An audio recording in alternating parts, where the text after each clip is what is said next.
Frozen Four. John Butchergoss and Kobe Cohen, and again, Taylor Tannenbaum alongside for this semifinal matchup. Boston College, Michigan play game 2, which follows this one. Devin Kaplan in deep, and the Terriers go on the hunt early here. Again, 2 high-scoring teams, all 4 teams here at the Frozen Four. Lane Hudson, another young electric defenseman, Montreal Canadian draft pick. Now here come the Pios. Igor Lorenz in, can't quite get that. There's Kieran Sabrian in. He's knocked down and he's slow getting up. So Sabrian nicked up a bit. Here comes Macklin Celebrini. He's to the net. Celebrini, and a big save by Matt Davis. Well, that didn't take long, Colby, for number 71 to show his flash. No, it usually doesn't, to see Macklin get into a hockey game, and you just see the awareness. He draws a couple of bodies to him, and it's that quick puck movement over to Shane LaChance, and these guys have been good together all year. They read off each other well, and that was a big save by the goaltender, Matt Davis, early in this first. Shane LaChance will take the draw. Celebrini plucks it out and makes a nice backhander pass to Willander. First round pick of Vancouver, number 5 defenseman for BU. So a big early save by Matt Davis. He was the MOP in the Springfield Regional. Oh, again, a wide open Terrier. Couple of defensive breakdowns from the Pios here early on. And this all freshman line for BU, putting a little bit of pressure on the Pios, but they certainly have the guns. They have the defensemen to skate and defend. And I know David Carl will definitely talk to his group as they come back to the bench. Denver tries to escape from their zone. They do now. They'll change. And Hudson's back on there for the Terriers. Here come the Terriers again. Off to a good start. No arms in the air. Play continues. Cron looking for a penalty there as Denver settles back. Big Ten crew officiating this game. So they try to clog up the middle with a little 1-2-2. No icing. There was some contact as William gets there. He gets thrown to the ice. And here's Sean Behrens. He'll skate it out, throw it over the glove of Caron, and now the Pios go on the attack. Webster and Thompson and Matica out there. But Quinn Hudson, brother of Lane, has it. And the Terriers will dump and change. How about 20 goals for the freshman Matica this year? Almost got overshadowed by all the high-flying offense, but what an impressive year for 10 for the Pioneers.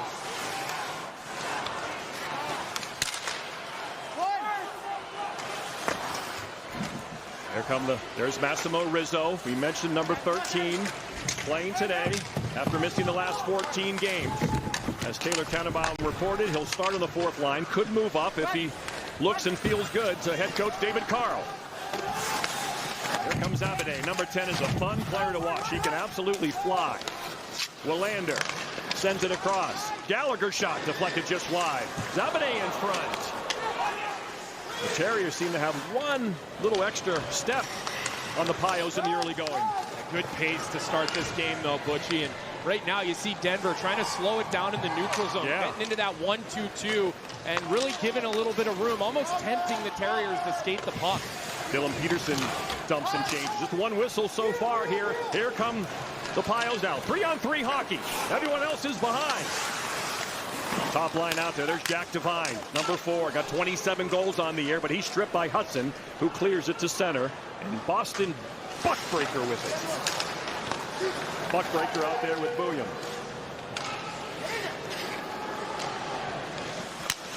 Buckberger. Shot saved by Davis. Here come the Pios again. Again, just the one whistle. Back and forth we go here in St. Paul. Expect a high-flying Frozen Four. Lots of young skill on all 4 teams. As Devine is going to look to change. Just onside. Here come the Pios looking for their first real good scoring chance. BU's had a couple. William, look at him move. Very dangerous electric player, number 28. Yet to be drafted. He'll go in the first round of this summer's NHL draft.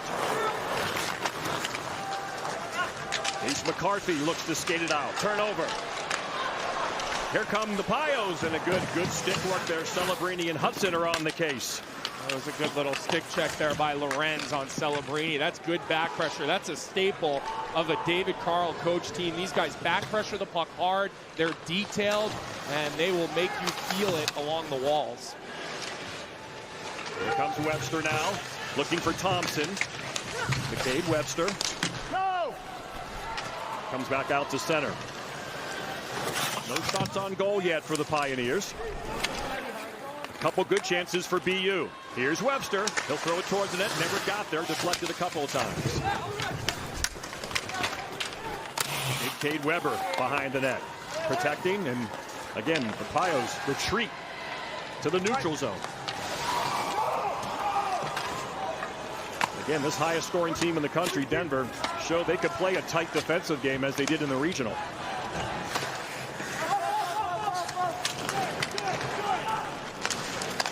Rizzo back out there. He's bumped by Zabanet. Zabanet, Peterson, Grimes. As Doug Grimes is back in the lineup for the Terriers. Now here comes Denver. Looking for that first shot. There it is. Rebound. Caron with his first big, huge save of the game to keep us scoreless. So both goaltenders flexing their pads. And the Pios looking for a little offensive love here late, but Matthew Caron up to the task for the Terriers. We stay knotted at 0. Back in Boston, 2022, Denver took down Minnesota State to win their 9th national championship. Despite being down 1-0, heavily outshot, David Carl and the Pios scored 5 unanswered goals for the win. That young man is off to a great start in his career. National titles, World Junior gold. High sticking penalty going to come up on BU, and Denver's going to go on an early power play.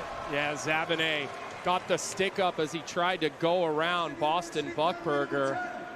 High sticking! One of those calls that's easy for the official to make. You see the head kind of snap back as Zabanet, who's probably the fastest player out on the ice, just gets caught right up in the neck. It's definitely the right call. So we're going to get a look at this dangerous power play for the Denver Pioneers. And you see the Bouillon brothers running the top of the point here. That's right. Matica's out there as well.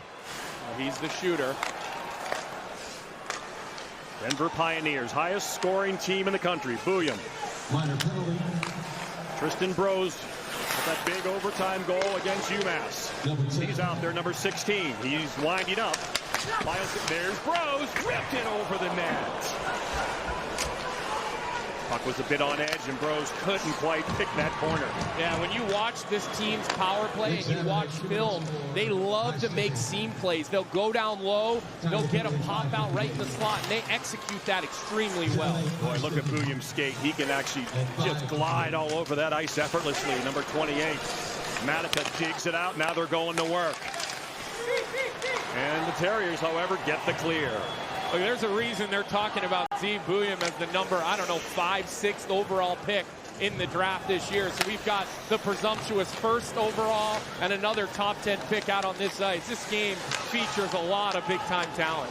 Here's Rizzo on the second power play unit. Thompson finds his man. Jack Devine sends it across. Nowhere, but it comes to Rizzo. Denver trying to strike first at this year's Frozen Four on the power play. Barons, one-timer, save Caron. Comes flying out to the slot. He cleared there nicely by Sam Stevens. Still time for Denver. Barons enters the zone nicely, cleanly. And they go to work with Carter King. But again, the Terriers get it out. Short-handed, the other way. Here comes Tuch.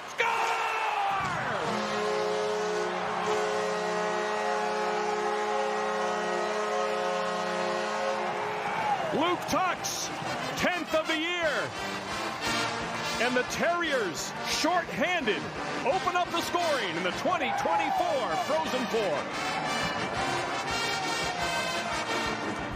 Well, Luke Tuch just does so much for this team, and you see the bouncing puck up at the corner of the blue line, and Luke Tuch just a full head of steam. He's a big body, he's a big frame. He absolutely blows his way in, and that shot in stride doesn't give Davis any time to really set his feet. Such a smart play by a veteran player in Luke Tuch. That's a big-time goal for the BU Terriers, and we're at 1-0 here.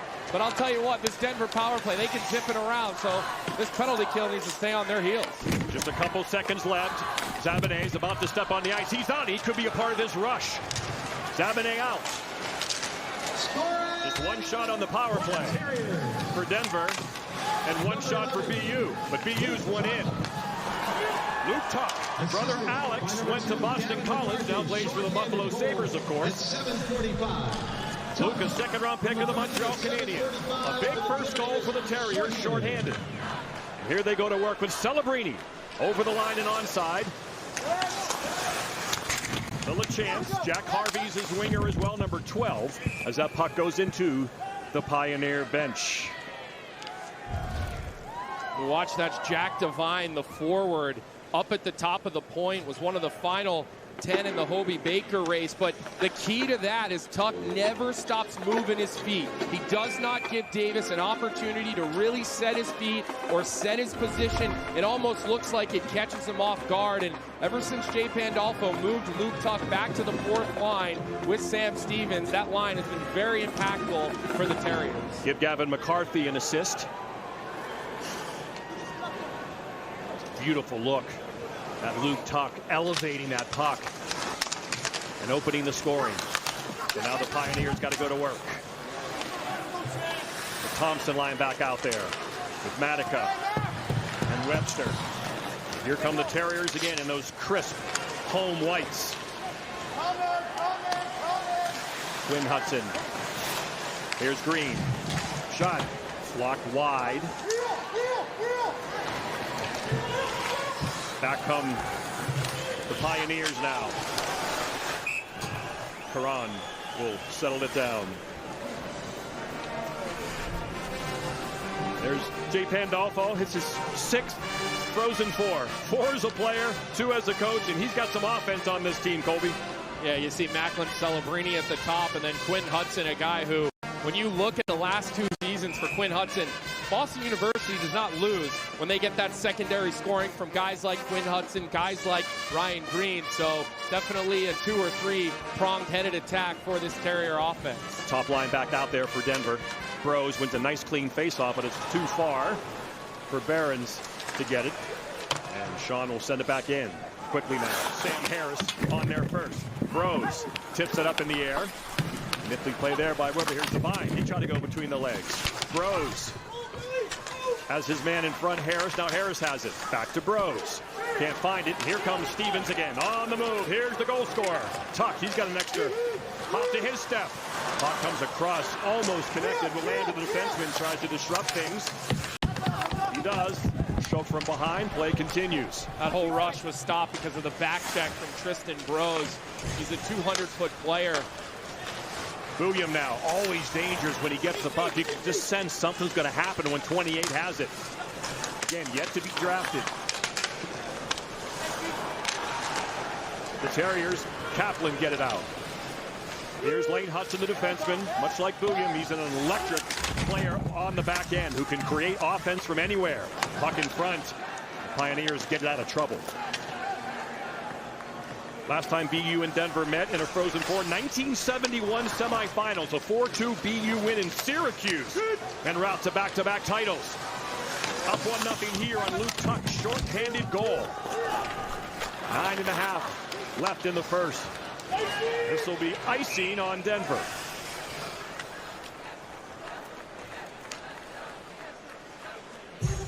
So far in this game, we've seen a little bit of a Denver trap in the neutral zone. Freeze it right there for me. You see all the Denver bodies. 1, 2, 3, 4, 5. Go ahead, roll that. Watch how Lane Hudson attacks the middle, finds that seam, and that gives Boston University an opportunity to rush into the zone. So little chess match early, and the neutral zone providing to be something to keep an eye on. Celebrini line back out there. There's Rizzo for the Pioneers. Knocks it up to Capone, who finishes his check hard on McCarthy. Big hit from Capone. He'll go change now. 3 shots apiece here in St. Paul, Minnesota. There's Macklin Celebrini, 17 years old, youngest player in college hockey. Smacks it towards the net, throws it in front. Always action around number 71. Great hockey sense, great speed, and we know he can score. Here he is with the puck, shielding off Behrens. Leaving the cycle game for LeChance. Willander, D to D. To the net, just wide. Ty Gallagher sent that just wide. Celebrini's going to get to the puck first. Throws it across, no one there. And here come the Pioneers now. It's going to be icing again on Denver. It's a little miscommunication there. I mentioned the Pioneers have 11 players that have scored 10 or more goals this season. 9 that have 30 or more points, both by far the most by a program in college hockey this year. High-scoring team in the regular season, but so far in the NCAA tournament, they're playing low-scoring tight ones. And they're 14-4-2 when the opponent scores first, so that firepower enables them to come from behind. Green. Chicago Blackhawk prospect. Took that face off for BU. Jack Hughes, his dad's the GM for the Montreal Canadiens, number 27 in white. Green. Second line center. Really good prospect for Chicago. Smart, physical, two-way center, soft hands, plays on the inside, which coaches love. Offside at the line, and we will take our second timeout of the first. What a start for the Terriers. Luke tucks it home for a 1-0 lead.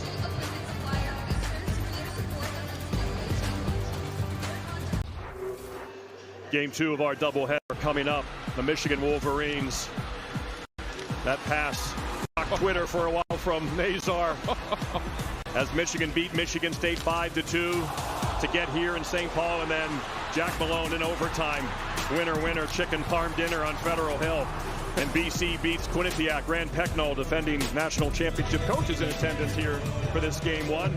But our game 2 again follows this 1 hour after this one ends. Boston College, number 1 overall seed against the Michigan Wolverines. This star-studded, tradition-packed Frozen Four in St. Paul. 4 storied programs, all going for the national championship here in the state of hockey. BU going on the attack again. But here come the Pioneers with some numbers, but they opt to change. Matica has a hard, heavy wrist shot. The Caron blockers aside. Now Matica battles. Comes back to the point. Zeev Bouillon. Bouillon, look at that move. He and Lane Hudson very similar, making that move, breaking down wingers at the point, and then creating offense. Yeah, you almost have to go out there a little more contained if you're a winger. If you go out there out of control or too fast, they are going to cross you up and pull an Allen Iverson type of move on you. So it's a little more contained and a little more control when it's Bouillon or it's Hudson. Yeah, you go right at them with speed, you're playing right into their hands. Yeah, absolutely. Quinn Hudson will send it out. He's a forward. His brother Lane is a defenseman. And there's Behrens. Bouncy pass taken by Kaplan. Turnover. Transition hockey, but BU can't quite complete it. This will be icing if Hudson wins a foot race. We mentioned Zeev Bouillon, 18 years old. His 21-year-old brother, Shai Bouillon, is a second-round pick of the Red Wings. Yeah, it was fun talking to these two yesterday, just kind of learning the big brother, little brother dynamic. I think Shai likes to keep Zeev humble. He likes to keep him in his place, remind people, hey, I was here first, and I'm the older brother. Shai, number 8. Zeev, number 28. Yeah, just wide. Zeev told us he's been yelled at a couple of times this year for not passing on the power play. Steven shot. Good pad save by Matt Davis through traffic. And once again, the Terriers on the attack, but unable to handle that is Hudson. Here comes Jack Devine. Willander, Vancouver Canuck first-round pick, makes a nice play. Stevens looking to clear it out. He does. Decides to chip it out, and a good job there by Kaplan to poke it deep. Oh, the puck squirts out to the side of the net, and the crowd sends some danger there. All good, though, for the Pios, as Rizzo will dump and change. No shots on Denver since the power play, so they gain no momentum. Of course, the shorty kind of deflated them, and they've done nothing since as well. Can't quite get on the inside of the Terrier defense and get some shots on Matthew Caron, who was able to make one big save in this game. Here comes Avenant. Again, he can fly, number 10 in white. You'll notice him all game long. Has the puck again. Peterson goes to the net. The Terriers, once again, puck is loose, but Davis is able to cover up. Well, Butch, I think one of the reasons there hasn't been a ton of shots has just been the back pressure from both teams. But watch this bounce off Buyum. Almost catches Matt Davis by surprise. This is a great angle and a great look. Whoa. You see that little bit of space, and that puck hops up a little bit. That could have been trouble for the Pios. Denver on a season-long 7-game win streak. Dates back to March the 9th. Another quick shot, another save by Davis. Denver wheels it out of their own end, but here come the Terriers again. Celebrini rocked by Behrens. He was about to slice his way maybe to a 2-on-1 and a pass. Shane LeChance, yeah, he doesn't like it. The big fella comes over, gives Behrens a little piece of his mind, and now LeChance jawing with the entire Denver bench. Boom. Oh, he did make some head contact there with his shoulder, but overall, and I know the head coach, you can almost hear it. They're talking about it on the BU bench. Doug Friedman's got the earpiece. Pandolf wants a challenge, and he got it in time. He's trying to talk to Doug Friedman. You could see him kind of with his finger on his ear. I think, well, too late. The puck is dropped with the official talking to the BU bench. He wasn't even looking, the far official. That was a weird sequence of events. It was, because it did look like the shoulder of Behrens did get the mask of Celebrini first. But nonetheless, play continues, and the hard hitting along the wall continues. Harvey will throw it around, and there's Lane Hudson. Celebrini appears fine as he remains on the ice. Here comes Hudson. As the Pios change, there's room for Hudson to easily skate up the ice. But now the Terriers are changing, so that offensive chance kind of fizzles away. There's Ovestad's shot off a stick and into the netting. So Jay Pandolfo was trying to get the attention of the referees on this one, Colby. Well, we've got goals, we've got speed, and we've got big hits. Welcome to the Frozen Four. Welcome back to the Frozen Four here at the Xcel Energy Center. BU currently up 1-0, joined now by Denver head coach David Carl. Coach, how would you assess your team's play throughout the first period thus far? I think we're a little bit on our heels still. We need to win more races, try and get some more sustained pressure in their end. I think they're winning all the 50-50 races right now. We need to get more on our toes. What would you like to see in the final few minutes here? Exactly that. Just take it to them a little bit more, start winning some races, use our speed, make them uncomfortable that way. Thank you, Coach. Thank you. Yeah, that has been the case, Colby, since the opening faceoff, on their heels a bit. We talked about that early on, and that's been the case. No shots on goal in 8 minutes for the Pios. Yeah, but you know what, Butchie? As much as the Pios were on their heels, they defend the slot so well, and they kind of keep you to the outside. They're a well-coached veteran team, and that's where you see them weathering a storm of attack by BU. It's why we haven't seen 20, 30 shots in this period with all the offensive talent in this hockey game. Yeah, just 10 total. One power play so far in this game. It was the Pioneers, but again, it was Luke Tuch's shorthanded goal, the difference so far. And here comes Tuch again, back out there, number 11 in white. Working with Stevens, who's been good in the faceoff dot. He won that defensive zone faceoff that we just had. Here comes Sam Harris. Harris, 14 goals on the year. Stops, falls down, loses his edge. Another man falls down. Terriers have some numbers if they hurry. They got a 4-on-3, but now they're changing. A couple times, Terriers have had offensive chances, but they've opted for the change. Look, I don't think you mind those quick changes in a game like this, Butch. It's the first period. There's a lot of nerves in playing in these big type of moments. So sometimes you catch your wind a little bit quicker. Open in front. Unable to get a shot off, however, though. Good defense there as Jack Hughes was in, had a chance. McCarthy looking for a lane. Nice block shot right there by Rizzo. Another chance for Hughes, at this time the save and the shoving in the crease starts. Don't want to, after the whistle, roughing or unsportsmanlike.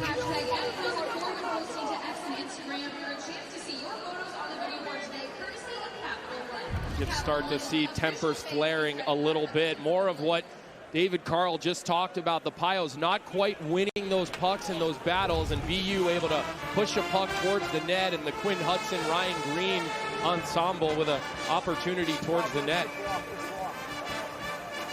Celebrini back out there for his first shift since the big hit from Behrens. Seems fine.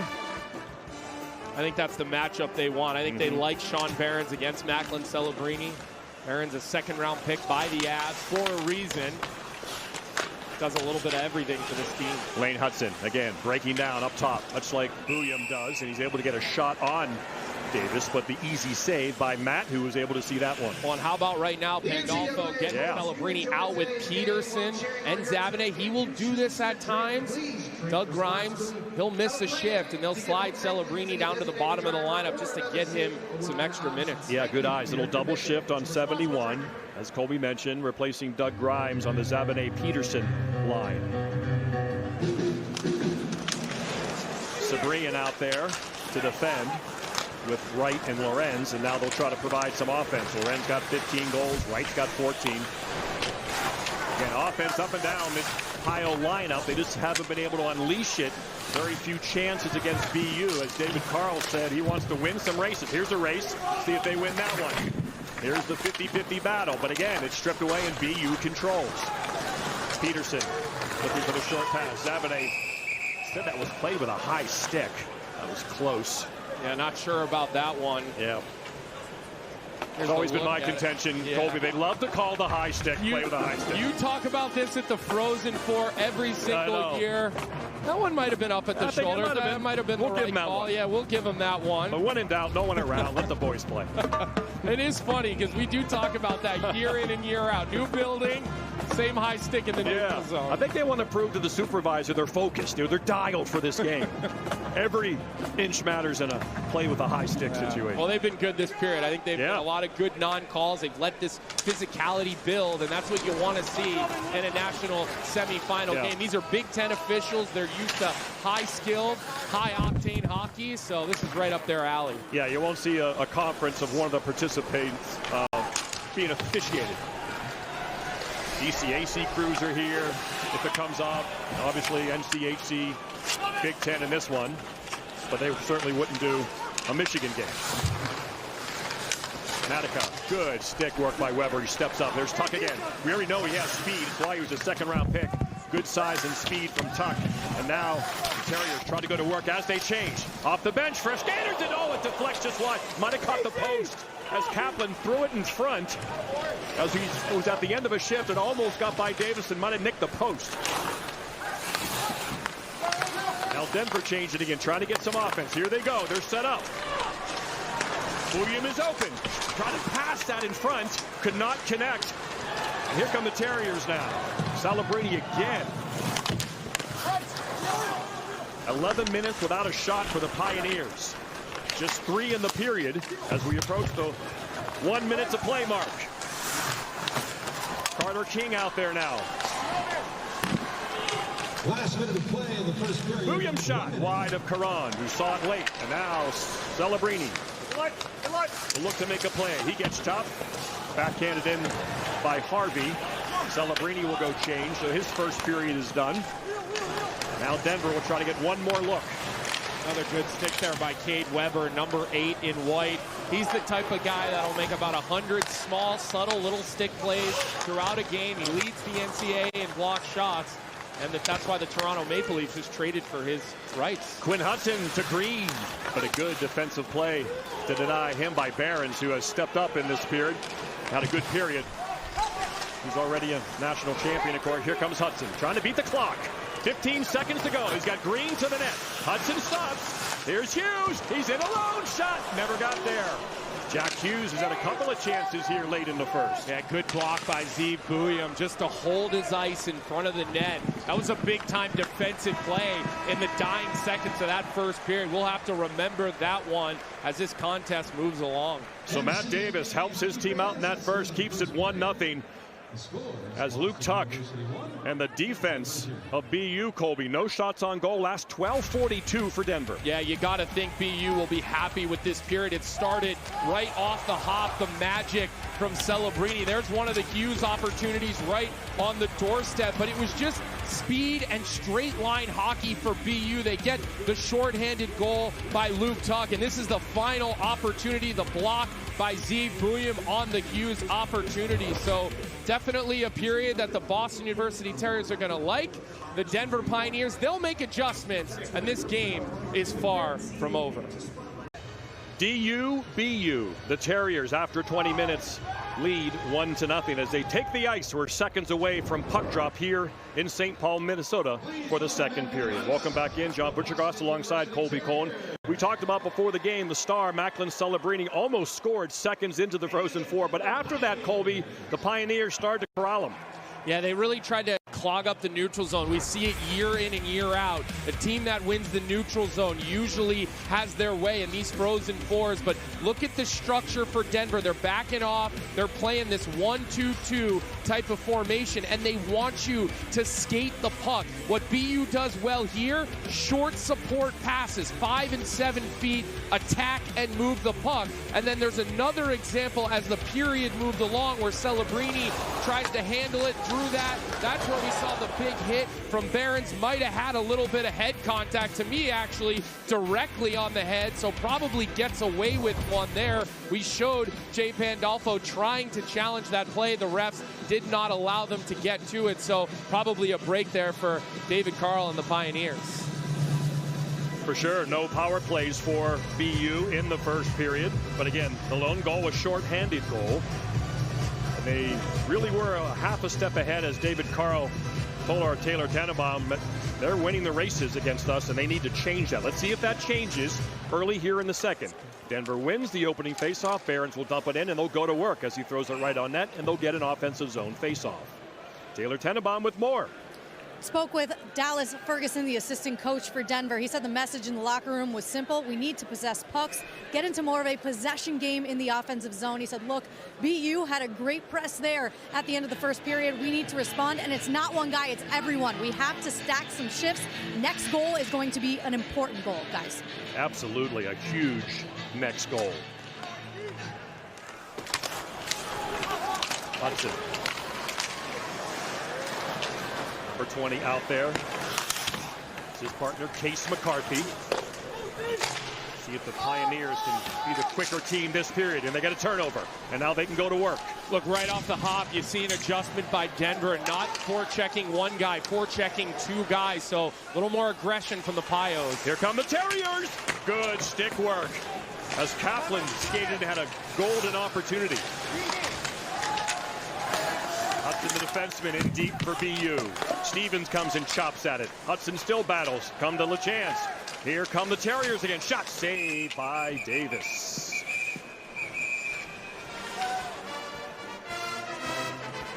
Game 2 of our doubleheader continues. Michigan facing off against the #1 overall seed, the Boston College Eagles. That comes up an hour after this game right here on ESPN2. Michigan, Boston College. Don't forget, you're home for all 90 NCAA championships, NCAA.com.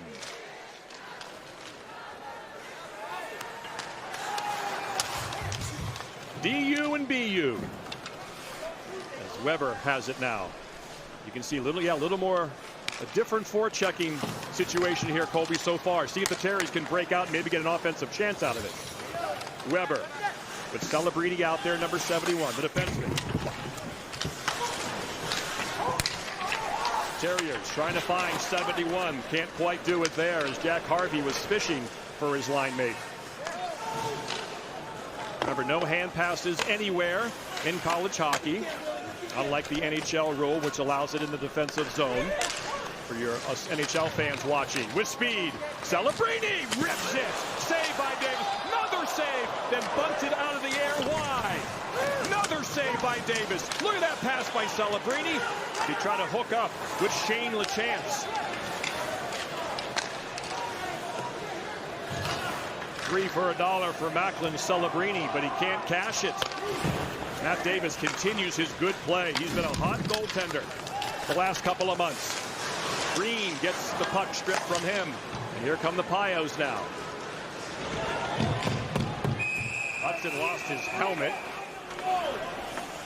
And the whistle blows. Well, a couple of great opportunities for the Terriers. It actually comes off a play at the blue line where Harvey tries to dump it. It goes off Anderson's skate right to Celebrini. Watch him bang that out of the air right through the crease, and then just melee happening through the zone. This is such a cool look at Macklin Celebrini. He chokes down on his stick and just taps that one through the crease. LaChance unable to bury it, but good pressure there by the Terriers.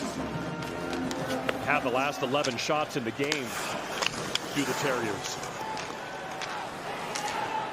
But again, Matt Davis, the undrafted 22-year-old junior, he returned January 5th. He missed more than 2 months because of an injury. He's gotten better as the season has gone on. Had those 46 saves against UMass, that 2-1 double overtime win. He's going to have to be a star player for Denver. Here comes Massimo Rizzo, back from injury, trying to help out the DU offense. They need some right now. Karan with an awkward shot. There's that shot on goal for Denver. Back come the Terriers. First one in 15 minutes for the Pios. Peterson winds it up. He continues looking for Zabinet in front. Chipped to the corner. Lane Hudson on defense makes a nice play. Grimes fires, blocked. Now the Terriers go to the cycle game with this big unit on the ice. But Denver takes it, and now they're on the move. Collision. Bodies flying here. As once again, Peterson at the end of the shift goes in. Behrens makes a nice play. Now BU with some aggressive forechecking.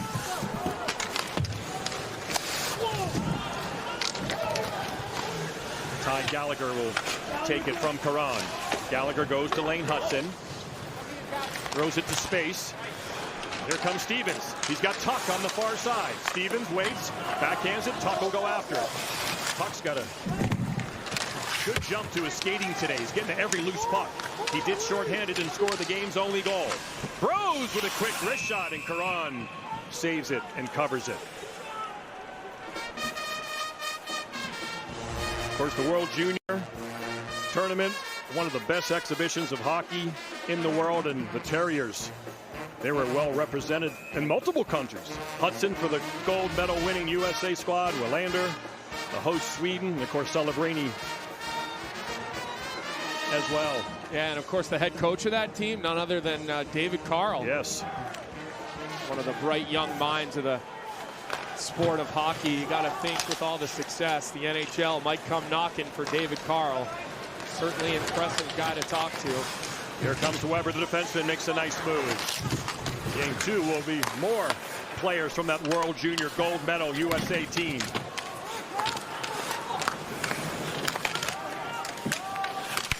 David, his brother Matt was a great player at DU, national champion. Shot! Oh, the redirection. Tuch was on the doorstep. Real nifty play by Jack Harvey, the shot pass. Yeah, Harvey was looking past all the way. I think he surprised Tuch, who was going to the net, but not quite ready to redirect that. Harvey, a nice pass over, and there's the whistle as he was looking for LaChance. But yeah, Jack Harvey with a real nifty shot pass. Well, what a great story Jack Harvey is. Didn't play the first half of the season. Could not get into the lineup. Now, he was teammates and line mates with Macklin Celebrini with the Chicago Steel last year. He got an opportunity to play after Christmas. I was doing that game against Merrimack, a breakout three-point night, and he has been paired with Celebrini ever since, and they've caught lightning in a bottle with those two and the other freshman, Shane LaChance. Yeah, last year he scored 40 goals as Celebrini's line mate with the Chicago Steel. He scored against RIT. He scored against Minnesota in the regional. So Jack Harvey, number 12, the 21-year-old Tampa Bay 7th-round draft pick, 7 goals in 19 games. He could be a key figure at this Frozen Four. Jay Pandolfo told us, he told Harvey, make me regret not playing you. Make me look dumb for it, and he certainly has. And I think Jay Pandolfo couldn't be happier with how it's gone for him the second half of the season. Celebrini. LaChance, big body. Again, the grandson of Jack Parker. Shane LaChance. There he is, big body, big boy. 6'4", 218. Yeah, don't be surprised if he's the captain here at BU next season. Born leader. Here come the Pios now. See if they can get on the scoreboard.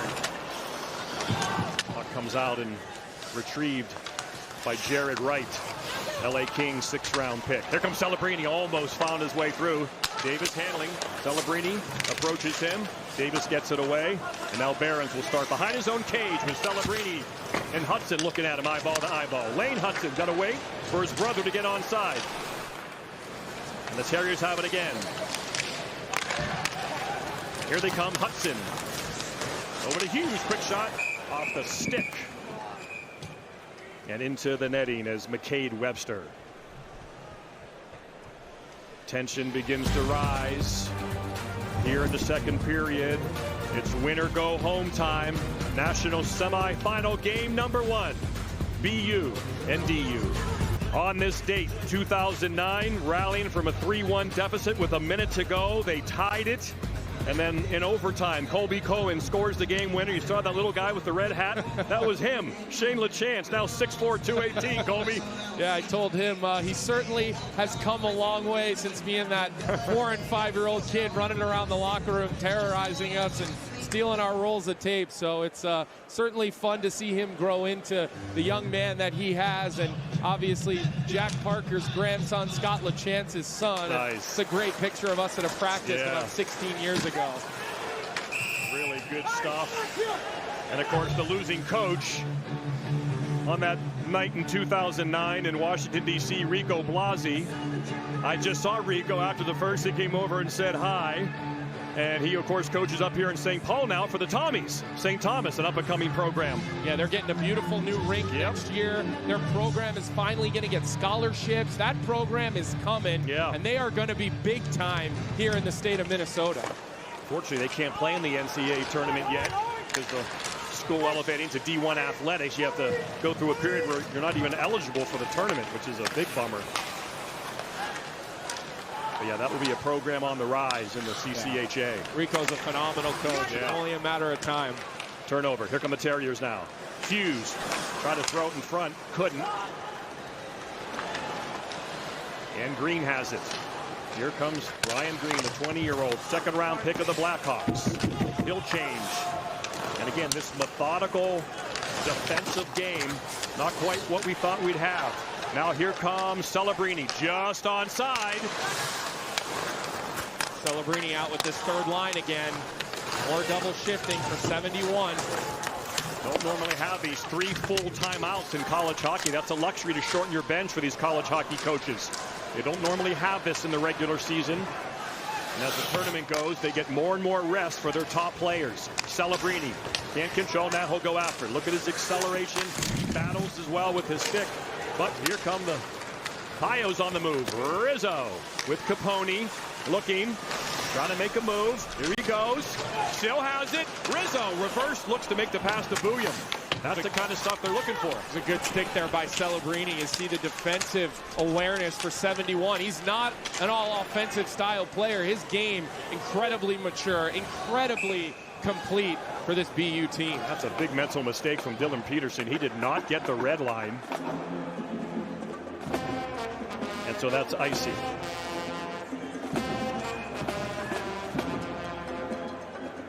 There's the 17-year-old is Jay Pandolfo, who went to 4 straight Frozen Fours as a player. Now he's 2 for 2 as a coach. Trying to win his university, his alma mater, their first national championship in 15 years. All 4 of these schools coached by fellas who played for the team they're coaching for. All 4 alma maters for the first time. Zabane chips it in.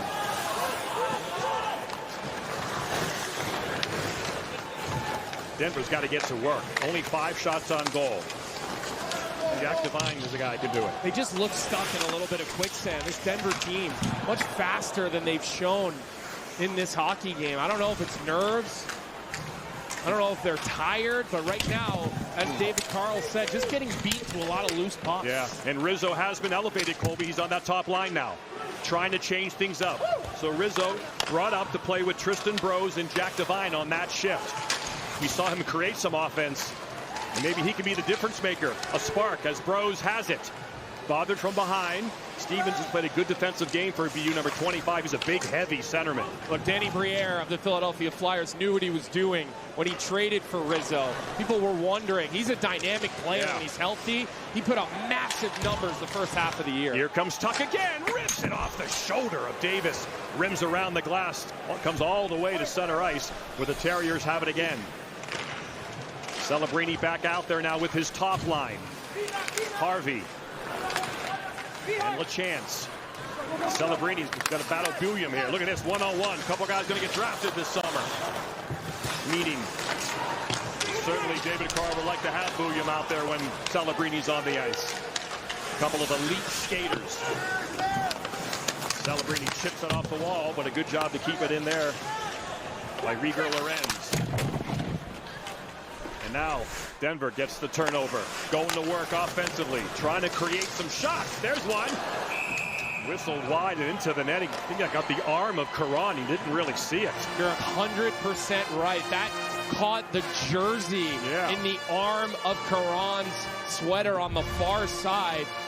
And Wright just turned, pushes that one through. I'll tell you what, I see daylight above there. If he doesn't get that little piece, that thing probably goes up and under the bar. So a little bit of luck there by Karan. That's what happens when you're positionally sound as a goaltender.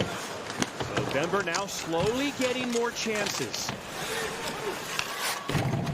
Maybe they can break through here. And for BU, if they can get that next one, that can really make things easier. Hudson chips it. He was falling down before the contact. And BU bench, you can hear them screaming at the official for a penalty. Yeah, the official just told Jay Pandolfo he was already falling down. I think that was the right call. There's a turnover, and that 1-2-2. Matica just onside. Don't want him to shoot it if you're BU. He's a great heavy shot. Good back pressure there by Hughes, helping Case McCarthy out, who had that puck picked off along the wall there by Matica, the big Finn. Nifty pass. McCarthy to Hudson. Now he'll change. Here come the Pios again. Slowly finding their game. You sense they might get one soon. Around the net. Pulled down. Play continues. Just still the one penalty in the game. Rizzo back out there. Tuch, that's going to go in the crowd. Heads up. We are midway through the hockey game. 9:24 to go. Only one man has scored in this game. It's that dude. Number 11, Luke Tuch. Short-handed. 1-0 in St. Paul, Minnesota.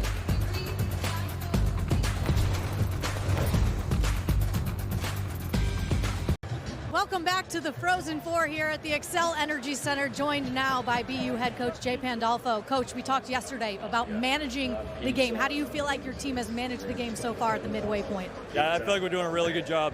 When it's time to play behind them, we're playing behind them.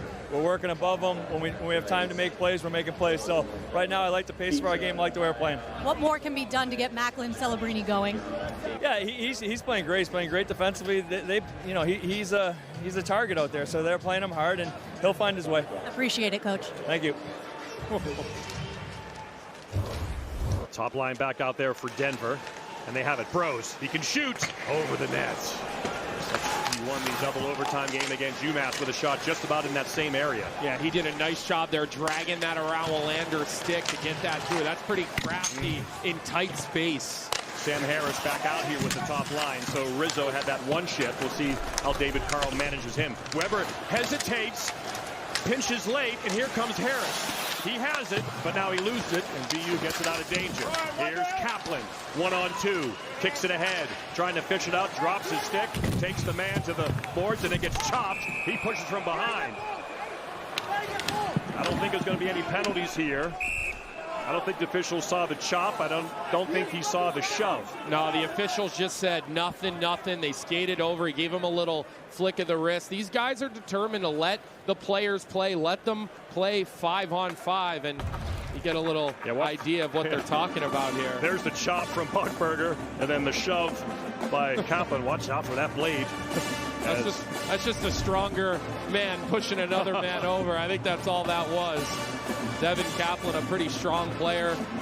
Buckberger for the Pios, a good solid two-way defenseman, plays good minutes. Yeah, Boston Buckberger, get in the portal and come play and come after somebody. Either BU or BC. Hudson, up to Grimes. It's just Denver cannot get any sustained offensive zone time where they can throw it back to the defenseman, try to create something. As Jay Pandolfo said, they're on the right side of the puck, BU. Here comes Hudson now. See if he can create something. He can't get it through.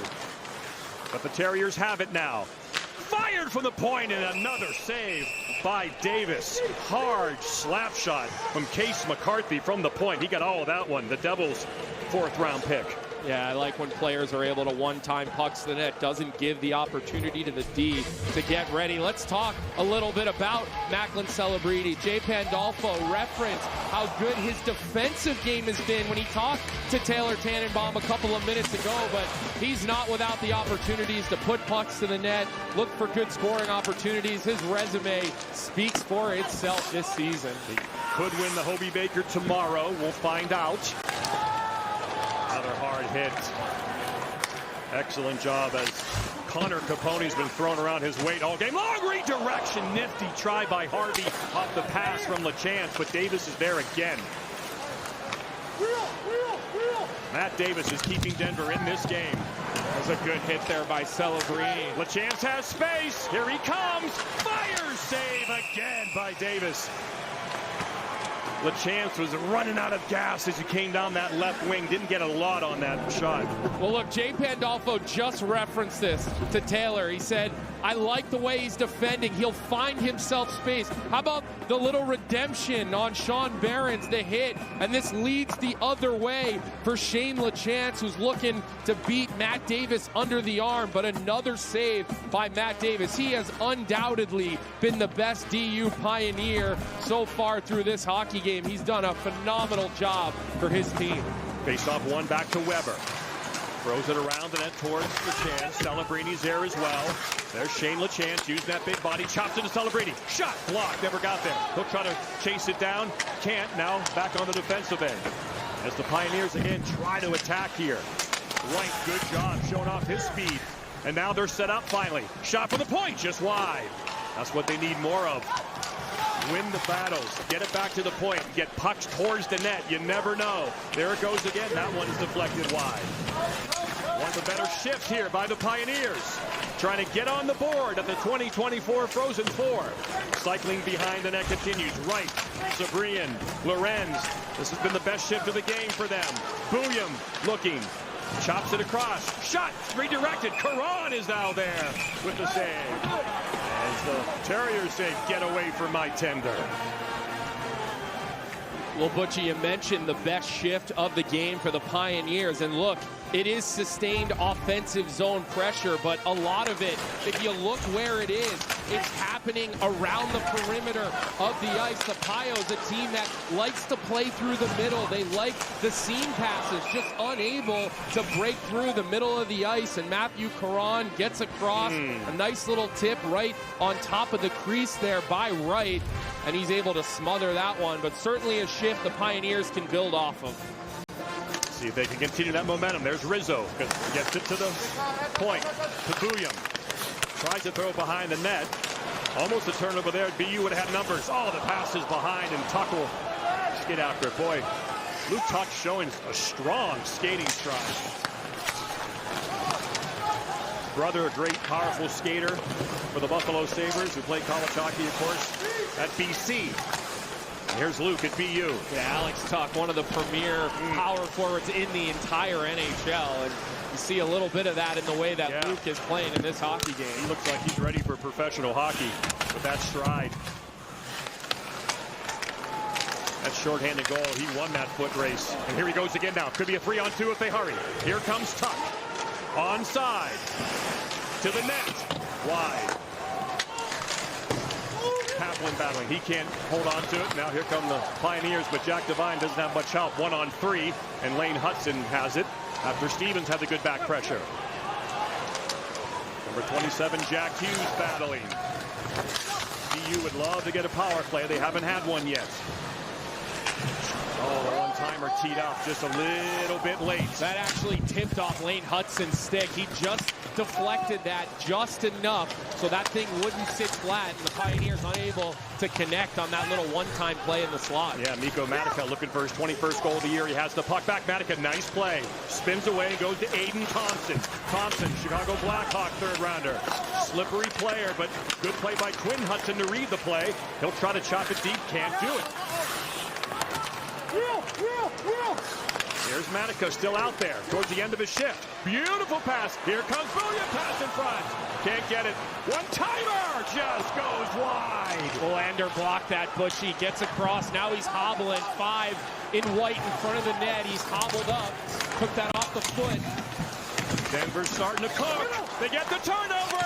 Shot, score!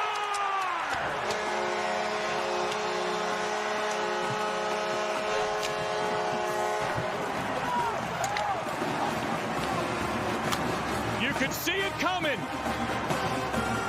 And the Pioneers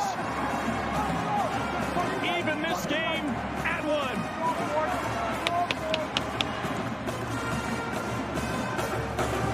Well, the momentum had been building on Denver's favor, and it was another shift of cycles around the outside of the net and continued pressure and puck pursuit. Lane Hudson tries to go behind the net, a no-look pass that gets broken up, and Lemaire gets that puck right out on top of the crease. He's able to sneak it through the 501. Matthew Caron probably would want back after seeing it, but again, it was relentless pressure over the last couple of shifts that leads to that goal by the Pioneers. Just the second goal of the year for Tristan Lemaire. He's the extra forward. And that was an awkward play. Willander got his stick on the puck, and both his stick blade and the puck went towards Caron, and it was a bit of a change-up, and that really fooled him. It was the stick of number 5 in white that really made it difficult for Caron.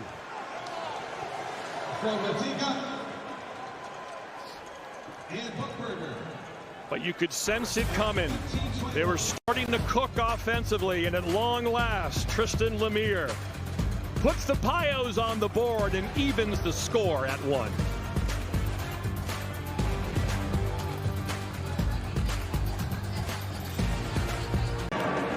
Yeah, it's the little things sometimes, Colby, that can make the difference. And that's exactly what we saw. We talked about the neutral zone and the importance of winning that area between the blue lines. And here's the opportunity Quinn Hudson has to get this puck deep into the zone. He fans on that puck.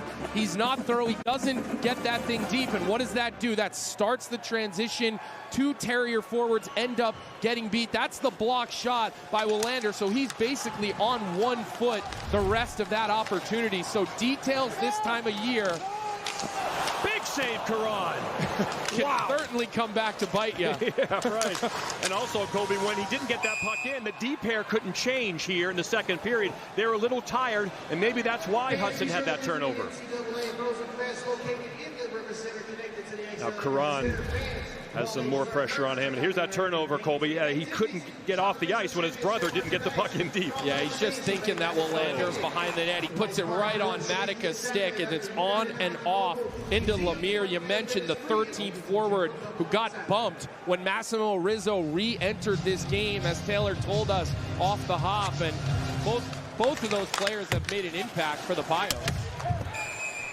Rizzo back out there with the top line again. So David Carl's not giving him a regular shift on the top line. But after none in the first, he's starting to play a little bit now with Tristan Brose and Jack Devine. Yeah, I think David Carl, who's one of the best bench managers that I've seen in hockey. 2 years ago during the Frozen Four, I watched him make adjustments, pull levers when they were getting dominated by Mankato, and they came out the second half of that game. They were a different team, and a lot of that has to do with coaching. Give Matica an assist on the Lemire goal. Nico Matica's excellent year continues. Now 33 points in 42 games. As Devine gets absolutely plastered by Tuch. And he is down. Bucket off, and looks like he's holding his nose a bit. That was a thunderous body check. No calls on the play. The refs will come together and talk. The linesman's coming over now, so maybe he's going to give his opinion. And look, if there is no call on a play, they can review it to see if there should be an ejection. Here's a look at it. To me, it looked like shoulder. Yeah, it's a good body check. The result was himself hitting the boards. That's fine. Yeah, there's no head contact on that play. That's the right no call. I can't imagine the DU bench is going to challenge it. Yeah, shoulder to shoulder. That's a good hit by Alex Tuch. Jack Devine takes a hard hit from that man. We mentioned Luke Tuch making his presence felt. I just said Alex Tuch. Luke Tuch. I was an Alex Tuch type of check. Yeah. Oh, you see Jack is bloodied a bit on the mouth. Just rinse, repeat. Sam Stevens has been pretty good on the dot. Wins that draw to Hudson. Willander and Hudson. A couple future NHL players on the blue line. Shot saved by Davis. He is razor sharp as he makes that save. On Tuch again. This will be icing if Willander can win the race, but no, the puck slows down as it wobbled. Didn't reach the end line, and Willander has it. The Canucks first round pick. Makes a nice move. Pulled down, does not get the call. Officials have no interest in calling penalties. Letting the boys play. Turnover. Kaplan try to wheel quickly. BU changing. A rough change gives Denver some space. Wrist shot wide. Karan swats it aside as Celebrini's line is back on the ice. Sean Barons, Avalanche second round pick. Sends it in. See if the Terriers can get back to their game, as Denver's been the better team the last few minutes. Good play by the Chance. But the Pios keep it in strange bounce off the stanchion. Hit the back of the net, however. And here comes Case McCarthy. Gets Celebrini's open. If they can get it to him, they couldn't. And now the Pios in transition. Quick shot save, Karan. And now Celebrini tries to get some space. Oh, what a beautiful play from behind. King sends it on net. Celebrini gets stripped. Carter King with a really good play. William doing what he does. Contained nicely by LaChance. This line's been out there. They need to get off. This will be their chance to get it deep. And Jack Harvey does.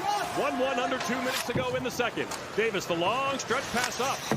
Almost had his man. Green is back, battling with Lorenz. He'll send it up, and Willander has it. Lane Hudson will start 200 feet from his cage. The fake pass, then he'll go that direction. Off the boards nicely. Green and Hughes. Hughes gets it towards Green. Green stick battle. Good job by Bouillon to knock it away. Shy. Then Hughes steps up. Hudson with a slight grab. Play continues. That looked like it was offside. And here come the Terriers. Hudson trying to get it deep. And that puck has to get deep. That's another turnover. Yep.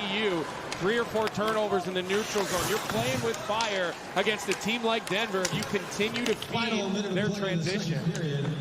Yep, Denver's been the better team in the second half of the second period.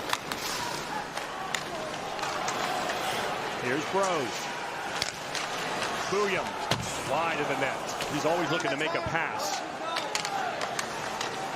The defenseman number 8. He's now on the right dot. Quick shot. Loose in front. Stick battle begins. Willander does a good job to chop at that. No icing. Quick pass up. Here comes Devine. He's got room. Pass across. Oh, what a save by Caron. Highway robbery. Everyone in the rink was counting that one as a goal for Denver. His arm right along the goal line to keep it out, apparently. And you can hear the reaction in the building. They just showed it on the Jumbotron. But Matt Davis showing off those pretty puck handling skills and that quick little play into Aiden Thompson, the Blackhawk third-round pick from Devine. And what a save by Matthew Caron, maybe his biggest of the season for this BU Terrier team. 23 seconds left in the period. Certainly a momentum-shifting type of play. Wow. I know that makes Andrew Raycroft all tingly. He's going to be a giddy analyst coming up with Arda Ocal and two-time national champion Sean Richland back in our studios as the second period winds down here in St. Paul. First period goal by Luke Tuch, shorthanded, made it 1-0. And then Tristan Lemire finally counters for Denver as they get on the board. And after 40 minutes in St. Paul, we are where we started, all knotted up. That man, Matthew Caron, the 24-year-old, with the save of the year so far for BU to keep this game tied at 1. We'll be back after we clean this ice for an exciting third period. Arda, Sean, and Andrew after these. Who had 1-1 on their bingo card? DU, BU, after 40 minutes. That man right there, Matt Davis, in the NCAA tournament.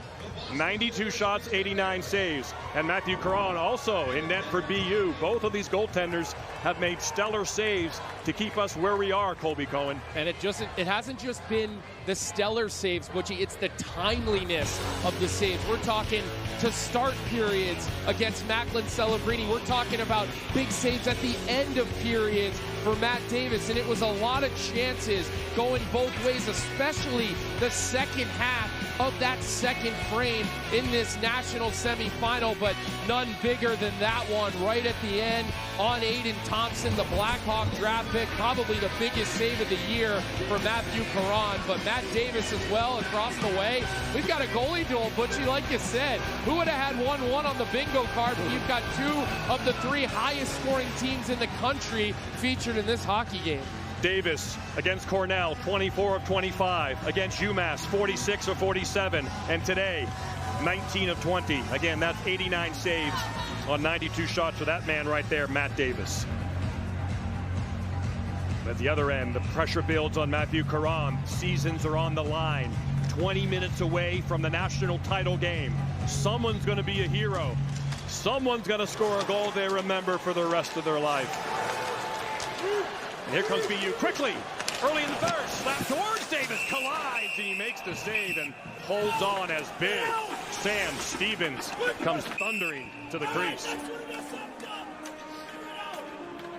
Well, this so-called fourth line, although they're not used as a traditional fourth line, with Sam Stevens, Luke Tuch, and Devin Kaplan, they've done this all game. They've kicked it out wide, they've shoveled it into the middle, and then it's that little ladder play over to the weak side, and BU just skating into space, almost getting an opportunity to start this third period.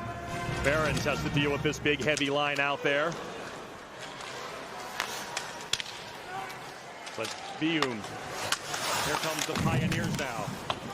BU's puck management got a little lax towards the end of the second, where they weren't getting pucks deep, some turnovers, and it got Denver back in the game. We'll see what happens with momentum early here in the third. Off the bench, Weber could have kept that in, decided not to. He retreats, and here come the Pios. Here comes Lorenz. Behind the net, looking for Wright. Wright is there. Goes back to the point. This is something they weren't doing at all earlier in the game. Getting some ozone time, cycling the puck and working it back to the point for shots at the net. That's a good job by Rolander. And here comes Harvey the other way. Harvey just onside. LaChance waiting for Celebrini, rims it around. Celebrini will try to get that puck, chop at it. Strong on the stick he is when he does those stick battles. One of number 71's talents. Down to the corner. Here's Rizzo. Round the referee. Still has it. Dances Celebrini. Goes behind the net. Gets it back. Rizzo's starting to feel it. Shot to the net. Never got there, just wide. And the Pios off to a good start. Jack Devine, no. And then here comes the Terriers, but a good defensive play. Delayed offside. They touch up. Here comes Denver again. Devine. Rizzo to Devine. Oh! Lane Hudson, a pretty good defensive play in front of the net to break that up.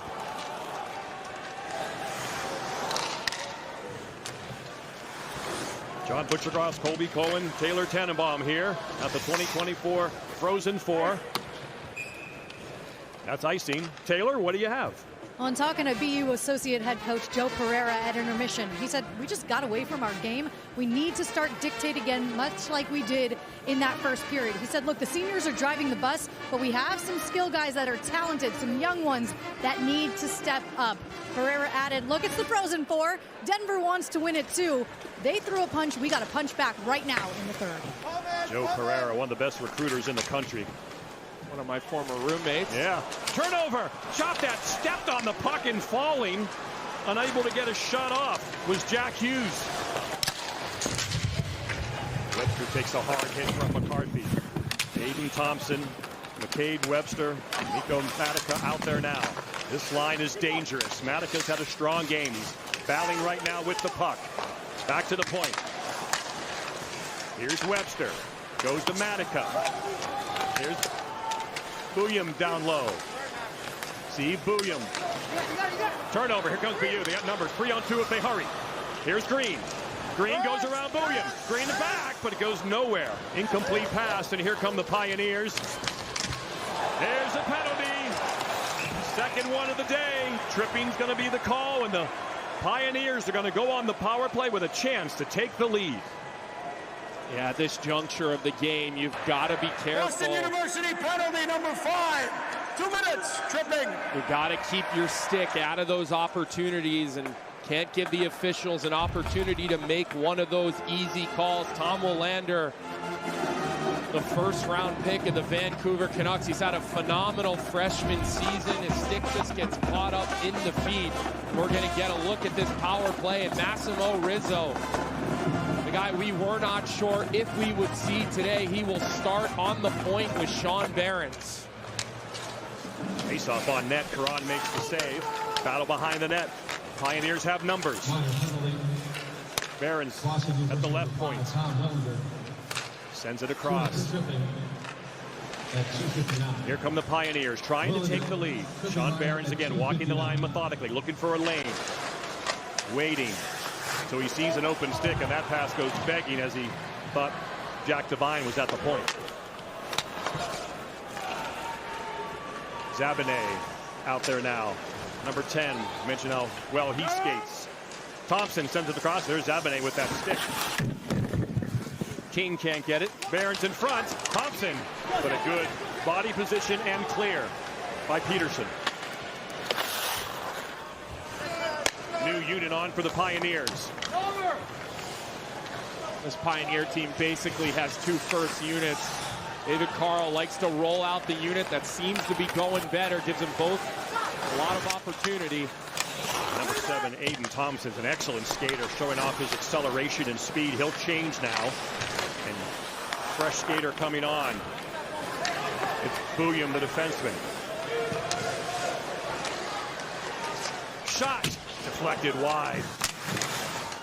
The Bouillon brothers on the ice together on this power play. Shai to Zeev. Back to Shai. To Zeev. Back to Shai. Looking, as we mentioned, he likes to pass. One-timer just wide. Blistered by Matica. Bouillon. Grows, wrist shot. It's loose. It's free. Where is it? It's loose. It's free. Where is it? There it is. Pio shot. Save by Karan, blocked in front. It's a mess. He needs his stick.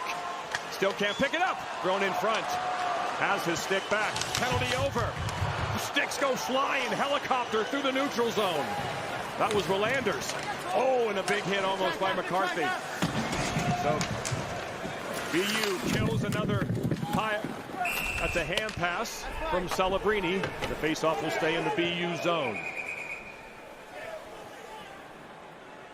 BU unable to make a change on that hand pass. That play will stay inside the offensive zone. But Butchie, here's that melee of opportunities. The Pioneers knocking on the doorstep. Look at the sellout from McCarthy down in front of the net. Hudson down in front of the net, doing their best to help Matthew Karan battle. That was close to finding the back of the net. Hudson. Here comes Celebrini, wheeling through the neutral zone. He's got speed. He's got stick handling. Still has it in the corner, looking for help. LaChance behind the net. Another thing Celebrini can do is draw penalties, and that's what he's going to be looking to do here sometime in the third to get BU a chance on the power play. They haven't had a chance yet. Got to think eventually they will. And the later we go, the bigger power play it'll be. Brian lines back out there. Tristan Lemire, the Denver goal scorer, the extra forward, falls to the ice as he gets a shift. And here's Celebrini now. Into the Pioneer end. Still has it. Rips it. Save. Blocker save. Davis. Turling. Redirected by Celebrini. Off the LaChance shot. And all 71 is making his presence felt. He's played well today. Just hasn't quite found the back of the net. So close in a 1-1 game in the third period at the Frozen Four.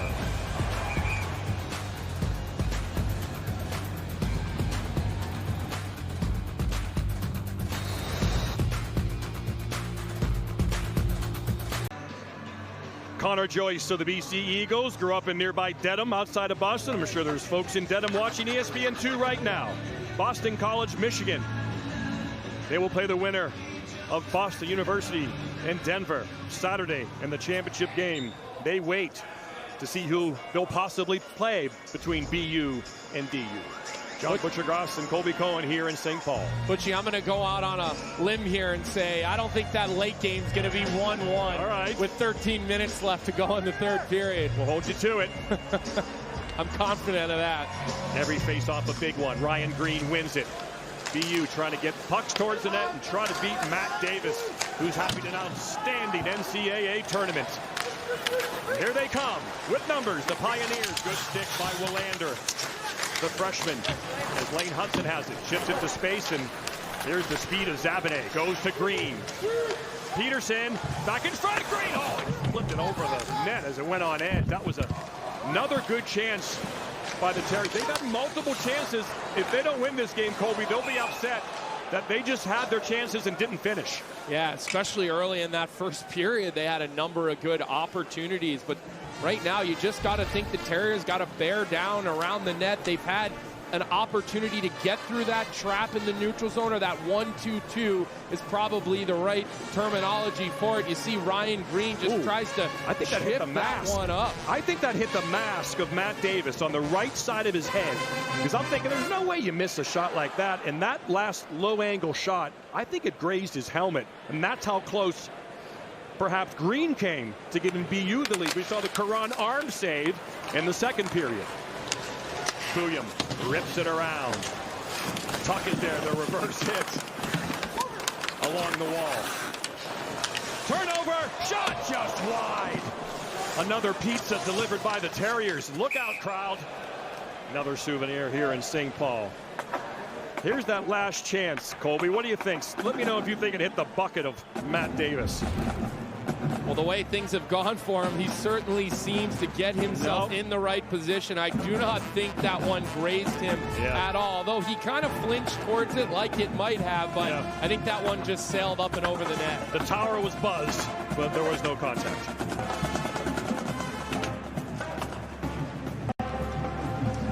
Oh! McCarthy falls down. Here comes Rizzo. Rizzo once again out there with the top line. Bros and Devine. Devine chips it in deep. Bros on the forecheck. Hudson works his way back slowly. DU starting to be the faster team now. Here comes Devine, dangerous with the puck. His pass goes begging. Comes to Hudson, goes up the wall, and here's Tuch with room to move if he wants. The early advantage they had with their speed seemed to be gone for BU. Kaplan comes in the middle of the ice. Here's Tuch, he's got room, walks in front. Oh, the right pad of Davis comes out of nowhere. Tuch goes to change, he's exhausted. Shane LaChance back on the ice. Celebrini waits his turn. Kaplan will run it down. Throw it towards LaChance. Denver needs to get this puck out. Celebrini's on. Here comes LaChance with room as the Pioneers continue to change. LaChance shot. Save. Celebrini will get to it. Backhands and LaChance strong to the net. Net drive. It gets knocked away. And Melander uses his elite skating to run that down. Fakes the backhand pass. Great pursuit. Jack Devine. Rieger Lorenz showing off his skating.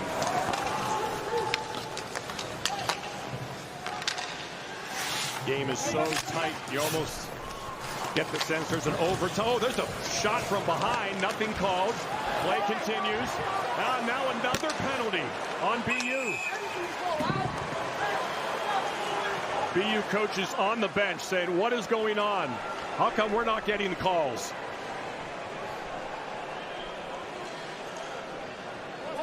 Number 12, 2 minutes, tripping. Jack Harvey, moments prior, a BU player hit from behind, not called. Watch LaChance here, over by the bench.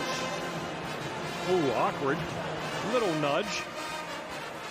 Not called. Linesman in the Pioneer bench. And so Jack Harvey. And here's Denver's chance again. 0 for 2 on the power play. The first one they gave up a shorthanded goal. 3 penalties on BU, none on Denver yet. Bouillon, the Bouillon brothers on the point. David Carl going with the 2 defenseman unit on this power play in a 1-1 game.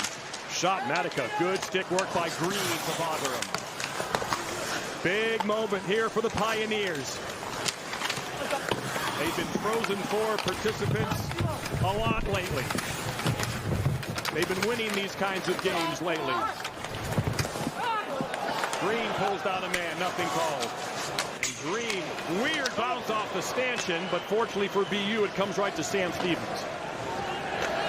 Denver has reached the Frozen Four in 5 of the last 7 tournaments.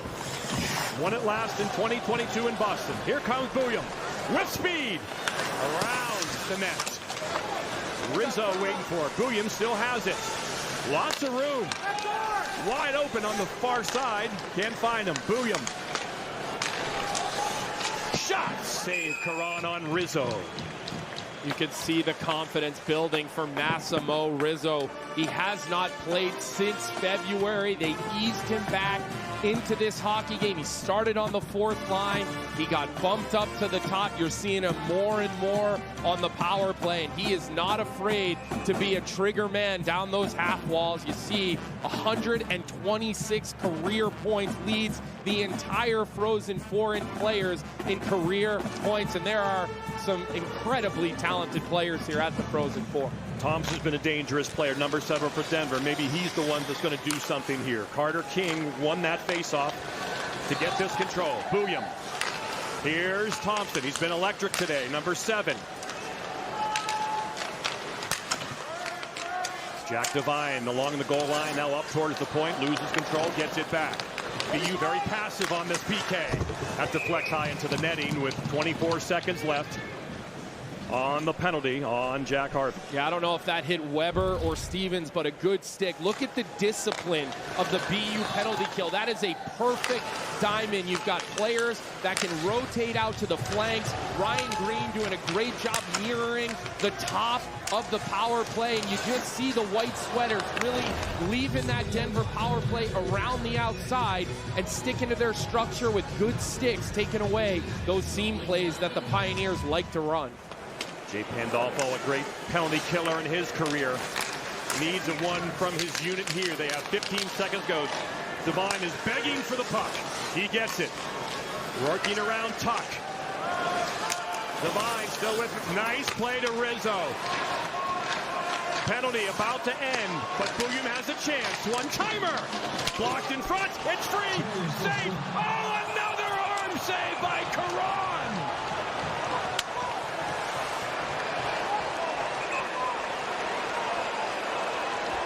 Jack Devine thought he had the go-ahead goal with 9:13 to go.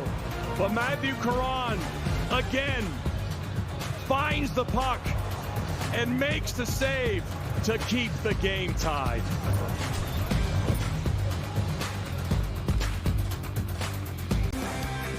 Welcome back to St. Paul. Tell us the story, Colby. Well, you're wondering how we got here, and it was early in the first period, the shorthanded goal by Luke Tuch, just keeping the feet moving, disguising the shot, and it was all BU for a while, but the Pios came storming back in the second. A neat little play by Mikko Matica into Lemaire, and they get that game back knotted at 1, and that is where we sit with 9 minutes and 13 seconds left in this third period. Kind of approaching an overtime feel. Still over 9 minutes to go, but 1-1, it's tight. Both goalies are so good on their games. They brought their A games. Davis and Caron. Puck management so crucial the rest of the way for both teams. BU had the extra quicker step early, as David Carl told our Taylor Tannenbaum on the bench. They're winning the races. They're the quicker team, but Denver has slowly found their game. They have the confidence of a goaltender behind them who's on his. And now this is what they do. Manage the game and now in a position to win. They won 2 low-scoring games in Springfield, Colby. They certainly did. So they're comfortable. Yeah, 2-1 in both of those games against real sound, structurally defensive-minded teams. So you'd think this favors them right now. Here comes the Terriers. Yeah, the only games they won all year, scoring fewer than 3 goals. And they won 2-1, and they're in position to win this game 2-1 if they get the next one. BU almost had too many men on the ice. Very close. That puck would have hit Tuch. That would have been too many men. He jumped a little early over those boards. Peterson gains the red line, can't get it deep. Here's McCarthy now. Nifty pass to Tuch. Here come the Terriers. They got some room. See if Tuch drops. He doesn't. He drives the net. Throws it in front now. But Stevens is able to get the puck. He'll cycle back towards Tuch. Still no power plays for the Terriers. You know the coaches are working these officials, hoping to get one late in this game. All the BU coaches on the bench, standing on top of the bench to get a better view of this. And here they come. Gavin McCarthy, the defenseman, number 2, retreats. Stevens the hit. Kaplan. That puck right there has to get deep if you're Devin Kaplan. There's no soft plays right now at the blue line for either of these teams. Ripped through the crease. Denver definitely has an extra jump to their step as this game has gone on. Lorenz backhand shot, nice save. Caron goes plastered against the end boards. That was Lorenz. He's back up. Tuch now. Kaplan look to get this puck in deep now. BU just seems to lost a little of their mental game, Colby. They're just not as sharp as the game's gone on. Just not managing the game. That's what Joe Pereira talked to Taylor about after the second period. Just get back to managing the puck, managing our game. And they just have not done that really the second half of this hockey game. No one really seems to be going. They really need 71 to get on the ice and do something magical. Macklin Celebrini, he has 6 shots on goal in this game, so he's had his chances. Had one right off the bat. And that's certainly the ace in the hole that you have when you have a talent like that who can do something by himself. Right now, BU is a little off their game, and the Pioneers are going to try to make them pay late. Bouillon goes it across the Barons. To the net, deflected, and Caron, every save he makes is a big one. Well, look, you talk about the details of a hockey game. We've stressed the importance of the neutral zone and turnovers right around the blue line. They're going to come back to bite you in a tight game like that, and that's all that just happened. Devin Kaplan doesn't get that puck in. It's a quick transition out of the zone, and Jay Pandolfo looks on, trying to figure out who he can get out there, who's going to give him a good shift. Maybe time to juggle the lines a little bit as we get to the 6-minute mark of the third. Celebrini's out there now. At one point, shots were 17-4 BU. Here's Thompson. He's been really good today. Number 7 stops. Good defensive play by Weber there, using his big body. Cade Weber, the Hurricane 4th-round pick. LaChance. They want this puck at the other end when Celebrini's line is out there. They want him to waste his energy. Now there's got some room. LaChance try to go around to Celebrini. Couldn't turnover. Another turnover, and here come the Piros. Driving the net. Shot. Verlander gets a stick on that one. And LaChance is back behind his own net to help out. Look at Denver retreat right back in that 1-2-2 again. They've certainly started to frustrate BU. They've created a lot of turnovers between the blue lines. So again, we talked about the management by David Carl, and we're seeing similar to what we saw in Boston a couple of years ago. Little chess match, little adjustments, and it's working for his team. Willander rips it off the glove of Davis. We're less than 5 minutes to go in regulation as bodies are flying. Willander at the right point. He'll make the smart play around the net to Green.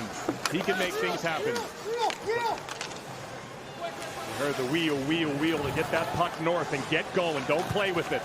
Zabinet's got speed right in the middle of 4 Pios. They surround him and smother him. Yeah, that's a perfect example. Zabinet tries to skate the puck. It's a 1-on-3, 1-on-4. They'll let you think you have time, and then they converge on you, and they get going right up the ice. Yeah, we see the changing tactics of David Carl. Such a successful young head coach in his career. The Terriers. Tuch out of man in front. Kaplan just couldn't get it to him. They're just not completing those plays. And when they do, it's trying to finish a play when they do have a shot. Just hasn't done it. They've opened the door for Denver. That's offside at the line. One of the few offsides we've had in the game. 4 minutes and 1 second left in semifinal game number 1. Every player focused and dialed for these last 4 minutes. A hero awaits in Minnesota.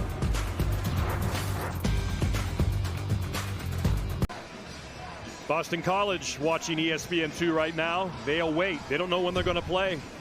See Ryan Leonard right there in the middle with the hat on backwards. Don't forget NCAA.com. Your home for all 90 NCAA championships. So they wait. It could be a while, Colby. It certainly could, the way things are shaping out. But during that last TV timeout, I kind of leaned over, was listening in a little bit on the Denver bench, and David Carl stressing the importance of stick position around the net. He feels that BU is going to really start throwing everything towards the net, telling his players, let's have good sticks, let's protect the house, leave them around the perimeter, and we will defend right in front of our goaltender. That's a game of patience, isn't it? It must be tough for some of these offensive-minded players to be patient and make the smart play. Well, look, you start cheating for offense, and that will feed the other team's transition. And right now, that's kind of where we're at in this game. It seems like the next mistake is probably going to be the difference maker. Off the team timeout, Jay Pandolfo has Celebrini on the ice. Here he comes. Celebrini throws it across towards LaChance. Harvey has it now. McCarthy's going to step up to the nets. Not much on it. That was an easy clear for Barons. To the net. Celebrini hanging around behind the D. One-timer! Off the post! Close to going in. Apparently off the post. Harvey wired that. Here's Celebrini. Oh, just wide. It deflects off of Barons, who sent that wide.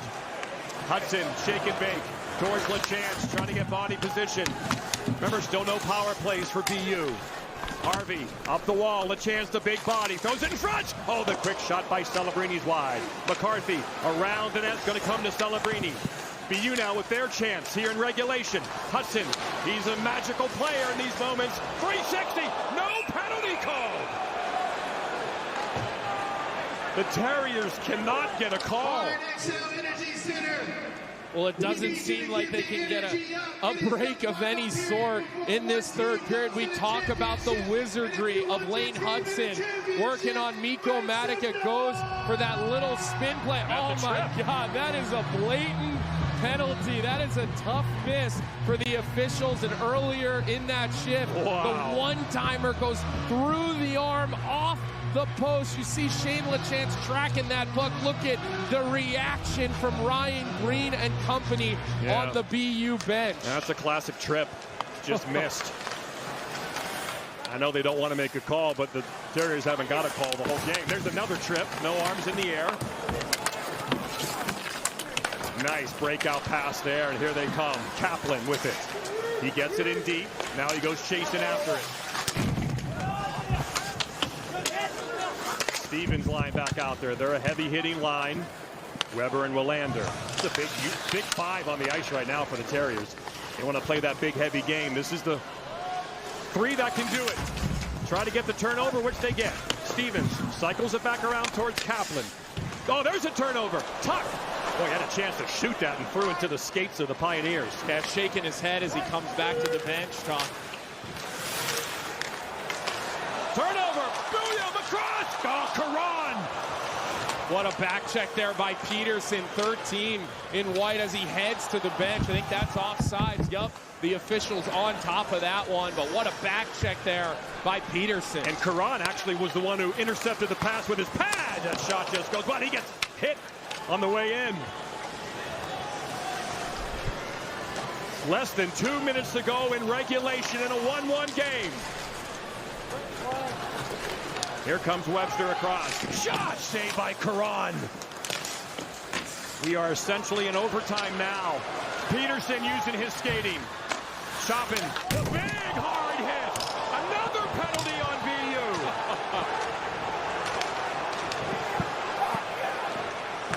Play continues. Shot. Save.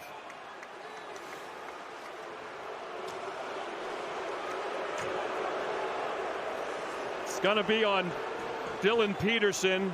Hard hit in the corner. Boston penalty on number 13 will be going to review to determine whether or not it's a major.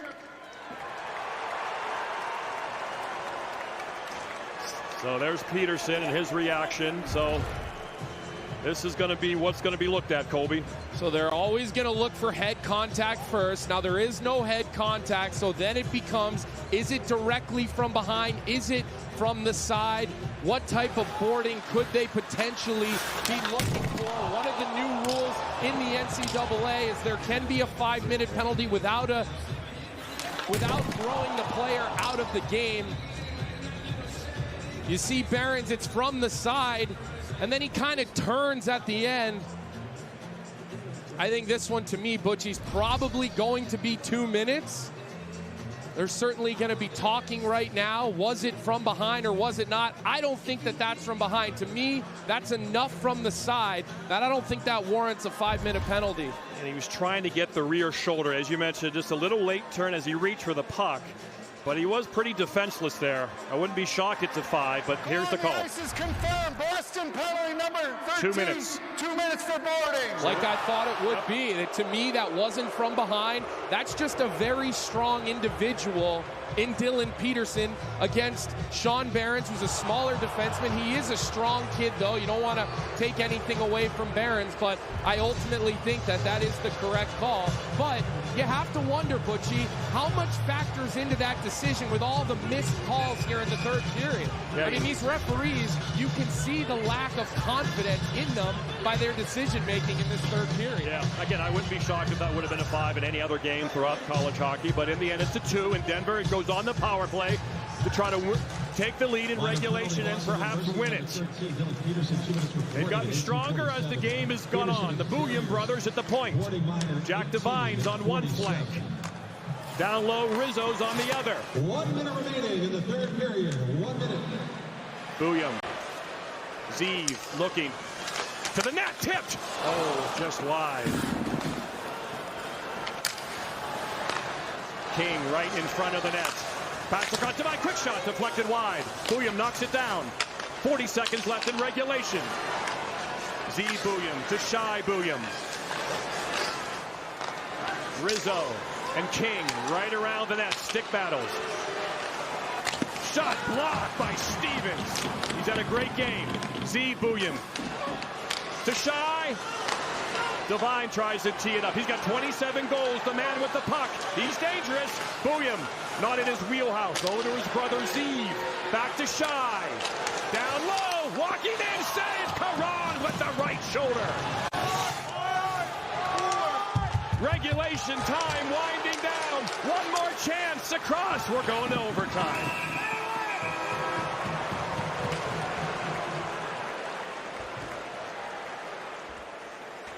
Well, just great puck poise by Denver. I like the amount of times where they didn't force the shot. They didn't like what they saw. The BU penalty kill back in that diamond formation. And I give Zeev and Shy Booyam a lot of credit for keeping the poise, moving that puck around until finally it gets down to Rizzo. They get the look that they want, but Matthew Caron up to the task, and this BU penalty kill continues to shine for the BU Terriers in this third period.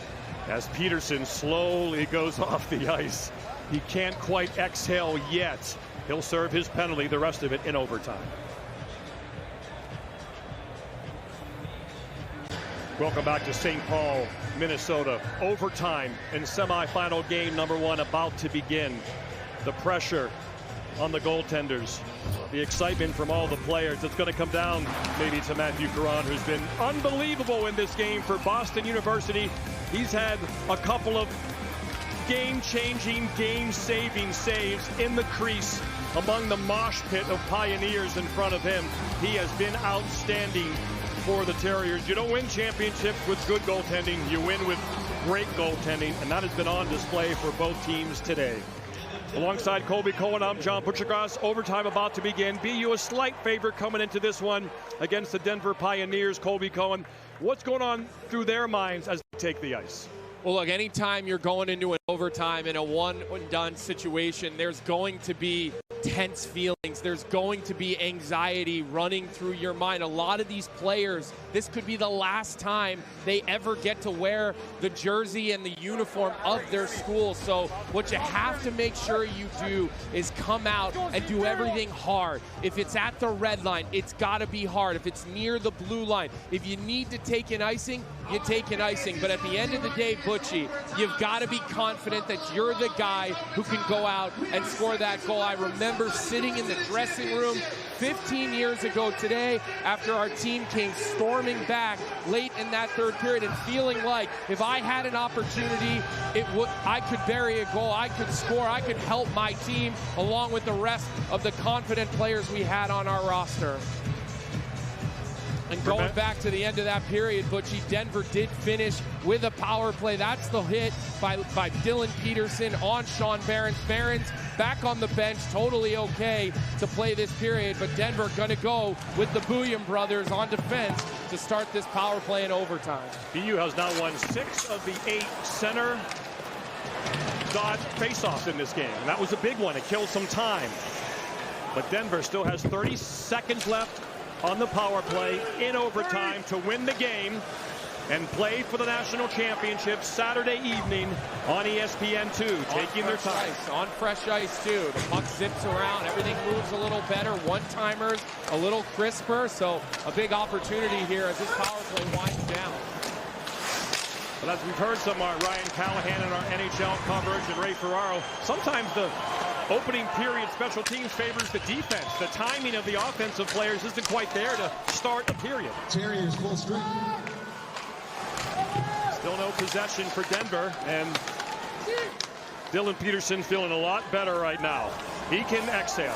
His penalty did not cost his team the game. And now we go 5-on-5. Celebrini out there.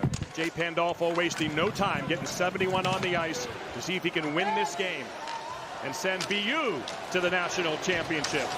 Celebrini chips it in. He'll go after it. And Davis will cover up.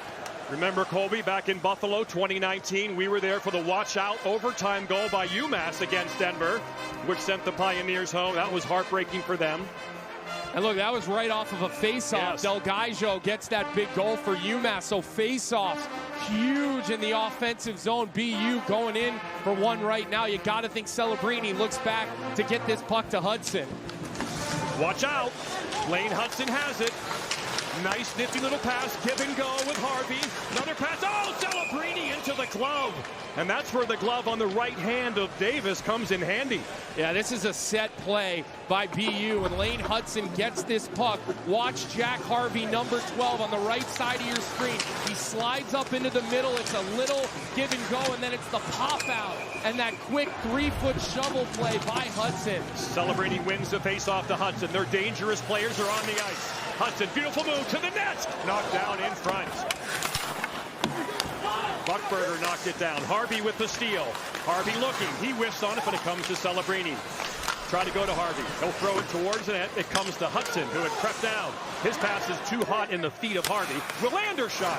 And it's blocked in front, and now the Pioneers break out. Willander and Hudson starting this overtime together, or the second shift, after the kill. So, but it runs. Oh, what a save by Caron. That was destined for the upper right-hand corner off the stick of Aiden Thompson. that might have gone off the back of the netting. I saw the netting flinch.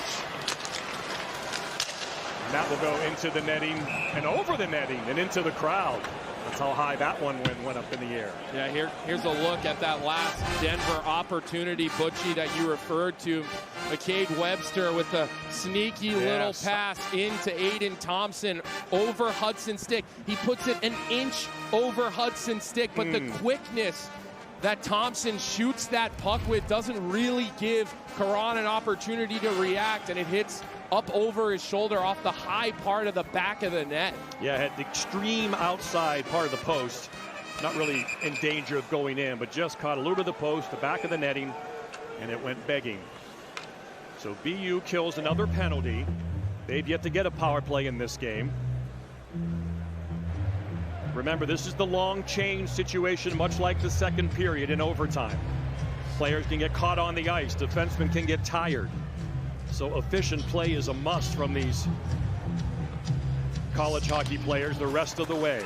30-second shifts here, and when you get an opportunity to go by your bench, unless it's a big offensive play, you got to look to get off, keep fresh bodies out, because you just don't know how long this could drag on for. Bouillon pinching to keep it in. A big, timely pinch can really change the game. Sails wide off the stick of Webster. Pioneers threatening. Bouillon looking. Off the leg. Shot! Knocked down in front and cleared. And Tuch will skate after it, but Bouillon is there. Z. Bouillon. Elite skater. Projected to be a top 10 pick this summer in the NHL draft. Here's Bros. Webster has room. Fires, save, it's loose. Poked at, covered up. And the Terriers don't like that. They're looking for probably a slash or something to try to get that first power play. Well, look, I think this goes back to earlier in the game when the officials don't have control of a game. These are the types of things that start to splinter, and then you always have to be concerned. When's that hand possibly going to go up? And I think the defense crashed inside of the offensive zone, so you got to wonder if this faceoff might come outside. No, it looks like the linesman just pointed down at the dot, and they're going to keep this one inside. Looks like Stevens is going to sit into the box. I think that's Devine for Denver also in the box, and he'll stay 5-on-5. Well, looks like 4-on-4. They'll go 4-on-4. So there's room for Celebrini, room for Denver as well. 50-50 face-off. Hudson makes a nifty play to Green. So Green and Celebrini out front, two electric skaters. Green has it. There he goes with his speed. Has Hudson. To the net goes Green. Lane Hudson. This is where he can shine in a 4-on-4 situation. Celebrini has it. Back to Hudson.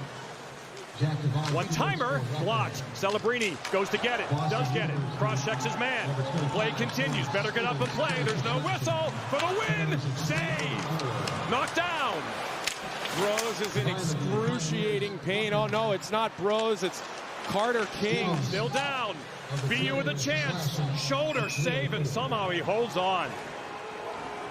It was a block shot by number 15, Carter King. Then he got whacked. and his ankle got caught behind him. Yeah, he got whacked.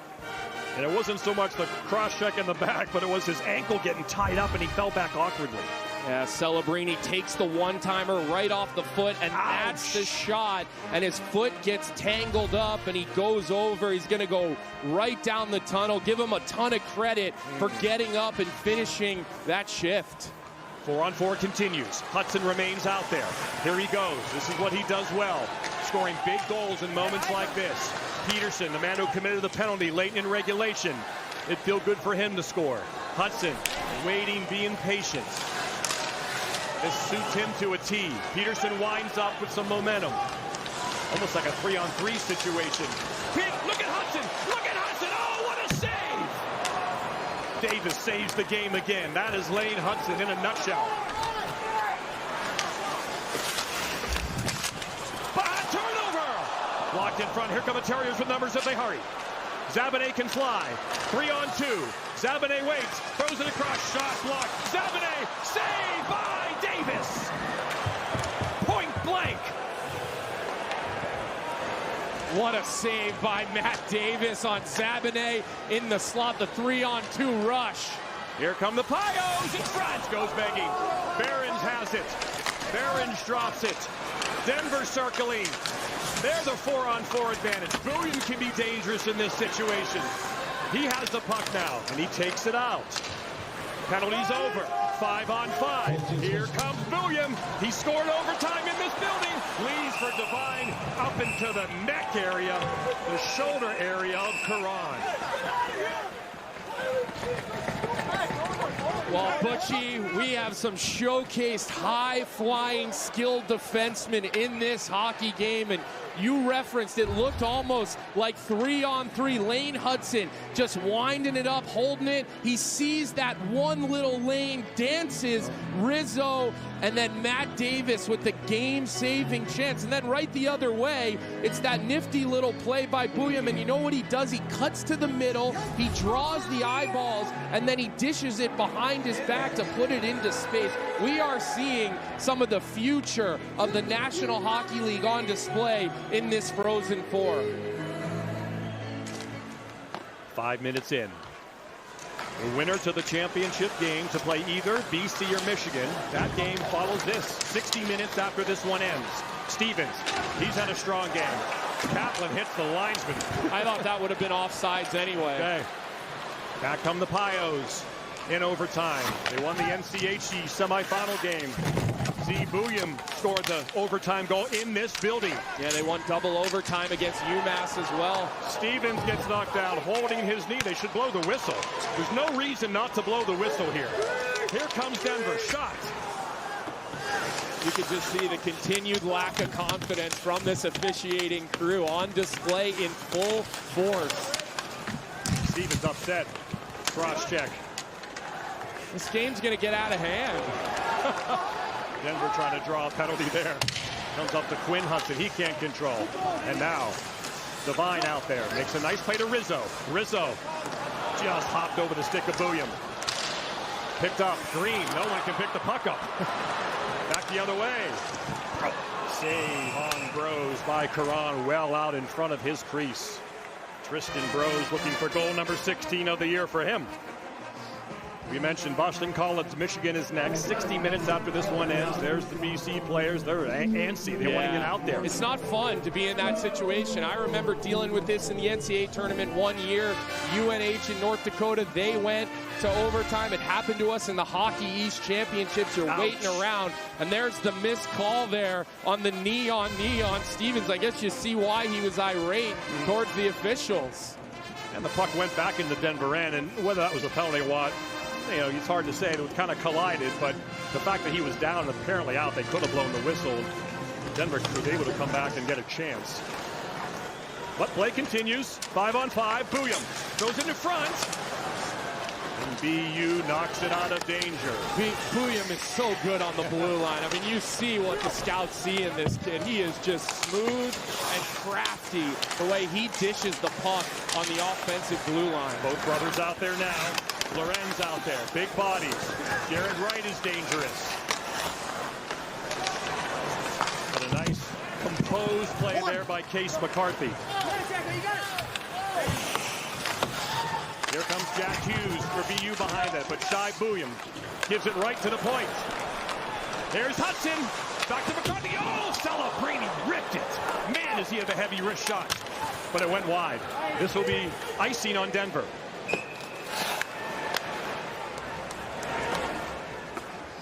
Well, we've seen that connection all season long. Hudson and Celebrini, they like to look for each other, and Hudson does a phenomenal job of freezing Booyam and Wright. He dishes it right into the wheelhouse. As a forward, you love when a defenseman can draw one or two players towards you and then dish a puck to you into space. And it looks like David Carl's going to use his timeout, give his guys a little bit of a rest. They've been out on the ice for an extended shift. So there's been chances for both teams in this overtime. Colby Cohen, a former NCAA overtime hero. It certainly hasn't been a defensive struggle in overtime. Both teams making plays off the rush. The skilled players have done skilled things, none bigger than that move by Lane Hudson. Dipsy doodling around to the net. And Z Booyam says, hang on a second. I'm a pretty good defenseman too, with a nifty little pass, and that was the most recent opportunity by Lane Hudson and Macklin Celebrini. And Jay Pandolfo drawing up a play on the bench. Don't be shocked to see them try to win this back, try to bring a forward up high into the middle of the ice, and try to work that similar type of give and go play we saw with Lane Hudson maybe 4 or 5 minutes ago. BU having a good overtime so far, dominating the faceoffs, out shooting Denver 6-3, scoring chances 4-2, and this is a big faceoff, as Colby mentioned. And the man, Shane LaChance, who 15 years ago tonight celebrated with BU. His grandfather, Jack Parker, coached BU to their last national championship with Colby's game-winning goal in 2009. Celebrini next to LaChance. LaChance will take the face-off, as he often does. He's a big, strong dude. See if he wins it nicely to Hudson. Hudson, here's the play that they drew up. They were trying to go back to Harvey, but it's broken up, and here comes Wright. Jared Wright. He can wheel around the net. Watched by Harvey, and a real good play by Jack Harvey. Celebrini has some speed. Here he comes. Celebrini onside. Gets broken up, falls down. Tries numbers for Denver. Can't quite get control of the puck, but now Behrens has it. Throws it across, glove down. Harvey throws out of danger, nowhere to go. Quick shot, saved by Karan. Loose in front. Terriers get it out of danger. Harvey softly up towards the red line. They'd like to get this puck deep. Denver's able to change, and now BU can change. Overtime in St. Paul. Willander, nice move from behind his own net. Gives it right to the stick of Rizzo there. Not a good decision. Celebrini's a forward back, but now Willander is able to... Oh, that's a shot. Big save by Karan. Celebrini's a long shift. He's getting tired. Rizzo dancing. Kept it inside. Almost came outside the line. Devine has it. Shot into the glove of Karan. It was going wide, but he'll glove it and get Celebrini off the ice, and Hudson as well.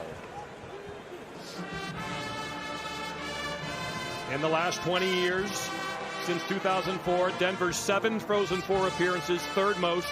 It's 4 NCAA championships, lead college hockey. So David Carl continuing this great tradition. They're now basically the team of the 21st century, 24 years in. And especially lately, they are making appearance after appearance in the Frozen Four. Yeah, looking for that 10 national championship, tied with Michigan right now. We will shovel the whistle after the 10-minute mark. So there'll be a slight break for the players, and they will shovel some of the snow. The ice looks pretty good, Colby. Yeah, it's held up pretty well. They were working on it between periods, filling some of the holes. They do lay new ice Yeah. A couple days before the Frozen Four. Right, to get the paint jobs and Yep. see the logos and everything, and that can be an issue sometimes. Yeah. Minnesota's known for having good ice here, Yep. though. Their crew does a nice job. They know what they're doing in the state of hockey, artificial Sure do. or natural. Stevens, he's had a good game. Shot just wide. McCarthy fires, never got there. Nice block shot in front. And here come the Pios, trying to win it and return to the championship game. Bouncing puck, Thompson broken up. Another slash not called. BU trying to get a penalty. Stevens, Tuch, Peterson's off the bench. Tuch around the net, looking, still has it. To the net, oh, just wide. Peterson has it. Tuch wants it, doesn't get it. Peterson winding up with momentum. Here he comes, shot, blocked in front. Good block there by Shai Bouya. Lost his stick. BU still screaming for a penalty they haven't gotten yet in this game. I don't know if it's going to take a lot to get one now. Maybe a breakaway hook from behind. Green, Zabanet, he's got room. Oh, it's offside at the line. Peterson just a little head. So the BU screaming from the bench. What up with that slash where the stick came out of his hands? That's what Jay Pandolfo wants to know. How about the sticks? Yeah, that's normally an automatic call in hockey, so I think he probably has a point. I think the coach is pretty frustrated right now, but you got to think the officials don't want to make that overtime call. It would have to be egregious, although we've seen some of those go uncalled today as well. So I think you're always looking for them to set a standard, and when you don't know what the standard is, I think that's when teams can get into trouble. Yeah, we're close to prison rules right now, as our great friend Barry Melrose used to call it. Watching back in St. Petersburg, we missed Barry at the Frozen Four. I'll tell you what, the dinners are not as good. I love you, but they're not as good without our man Barry Melrose. Peterson in overtime. Next goal wins. And a trip to the championship game in St. Paul. Shot! Picked up late. Zabanet. And so we will shovel now, and the players and coaches can get a little break.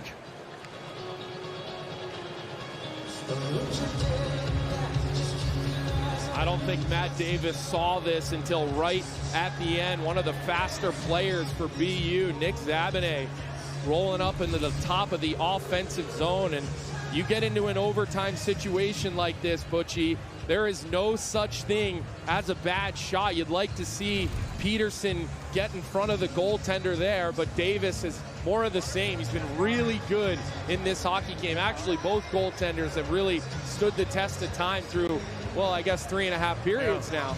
And as you can see, as they shovel here in St. Paul, there really isn't a lot of snow they're picking up, and that's a sign that the ice is pretty good. Yeah, they keep this arena nice and cold. Yep. It's a couple of warm days here in Minnesota, but they do a nice job inside the building, keeping it cold, keeping the ice temperature. And we've talked about the offensive opportunities really for both of these hockey teams throughout, and both goaltenders have been forced to make big saves off of big-time plays by some of the skilled players in this hockey game. The players that you think would step up and make plays, they certainly have. It's been the Bouyams, it's been Hudson, Celebrini, and then both goaltenders, Butchie, have just done a phenomenal job of holding court in front of the nets.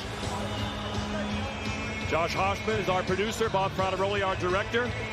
John Butchergross, Colby Cohen, Taylor Tannenbaum, Ben Boma helping out as well this year. Great to have Benjamin back here in St. Paul. Next goal wins. We'll play 5-on-5 until someone scores here in St. Paul. Gotta love those Butchergross overtime challenges here in the NCAA tournament. We got swag to give away. Get those entries in.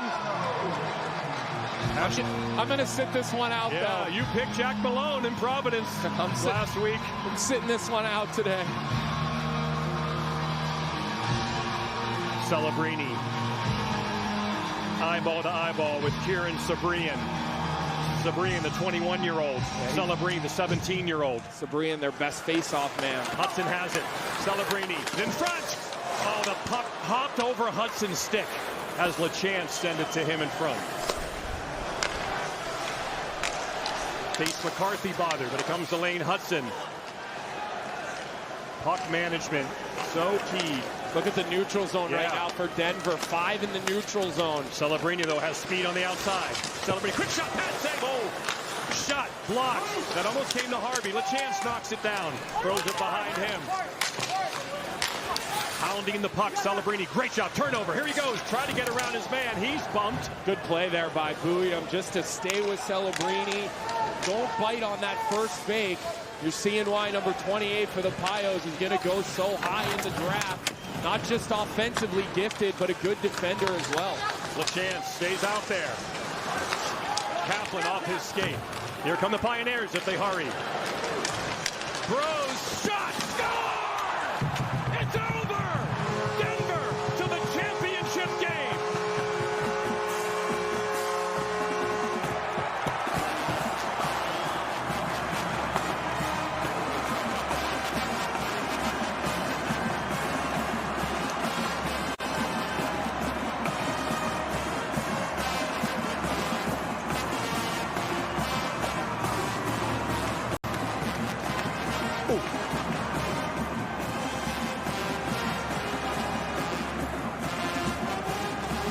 Tristan Bros began his college hockey career as a Minnesota Golden Gopher.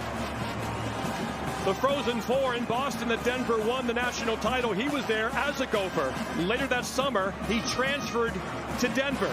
And now, back in the state of Minnesota, he wins the game in overtime. Right between the legs of Matthew Caron and into the back of the net. And Bros sends his Bros to the championship game. And look, it's the late change by BU. Bushy, you mentioned the long change to start overtime and how you've got to be so careful coming off if you're a defenseman, because you got to get back across the ice.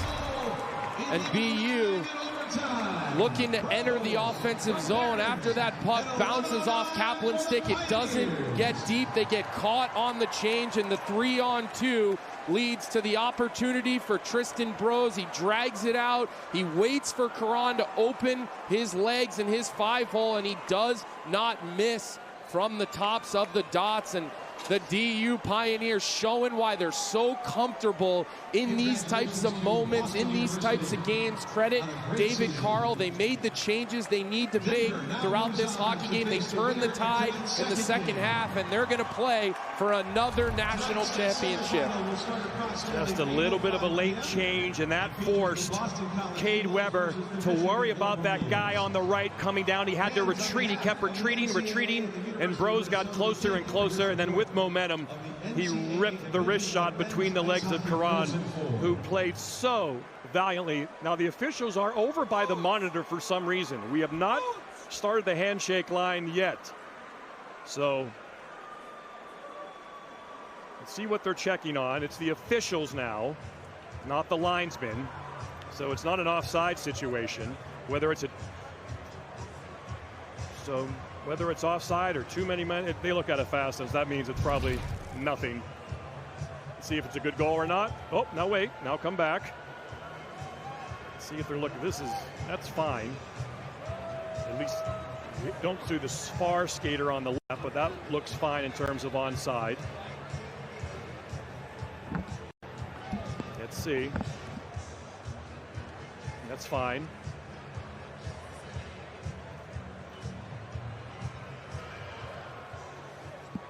At the conclusion of the game, Boston University challenged for a missed major penalty. There is no missed major penalty.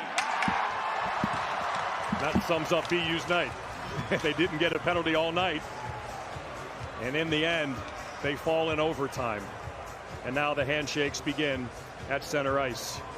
And as Colby mentioned, some careers will be coming to an end for Boston University. Will Macklin Celebrini be a one and done, and after the NHL draft move on to the NHL? As David Carl is all smiles. His team survived a slow start, but they slowly found their game. They have a hot goaltender in Matt Davis, who kept the score 1-0. You got the feeling if it went to 2-0, it would have been very difficult to come back, but they slowly found their game. And in the end, Denver hockey and David Carl get the win. And once again, they return to the championship game, trying for their second national championship in 3 years and seeking their 10th title in program history. Rough idea. Cool. Sounds good. And Colby Cohen is alongside the overtime hero, Colby himself. 15 years ago tonight, Colby scored an overtime goal to win the national championship. And he's next to Tristan Brose, whose overtime goal, Colby, gets them to the national championship. Tristan, you had a big overtime goal in round 1 to the NCAA tournament. You do it here at the Frozen Four to send your team back to the finals.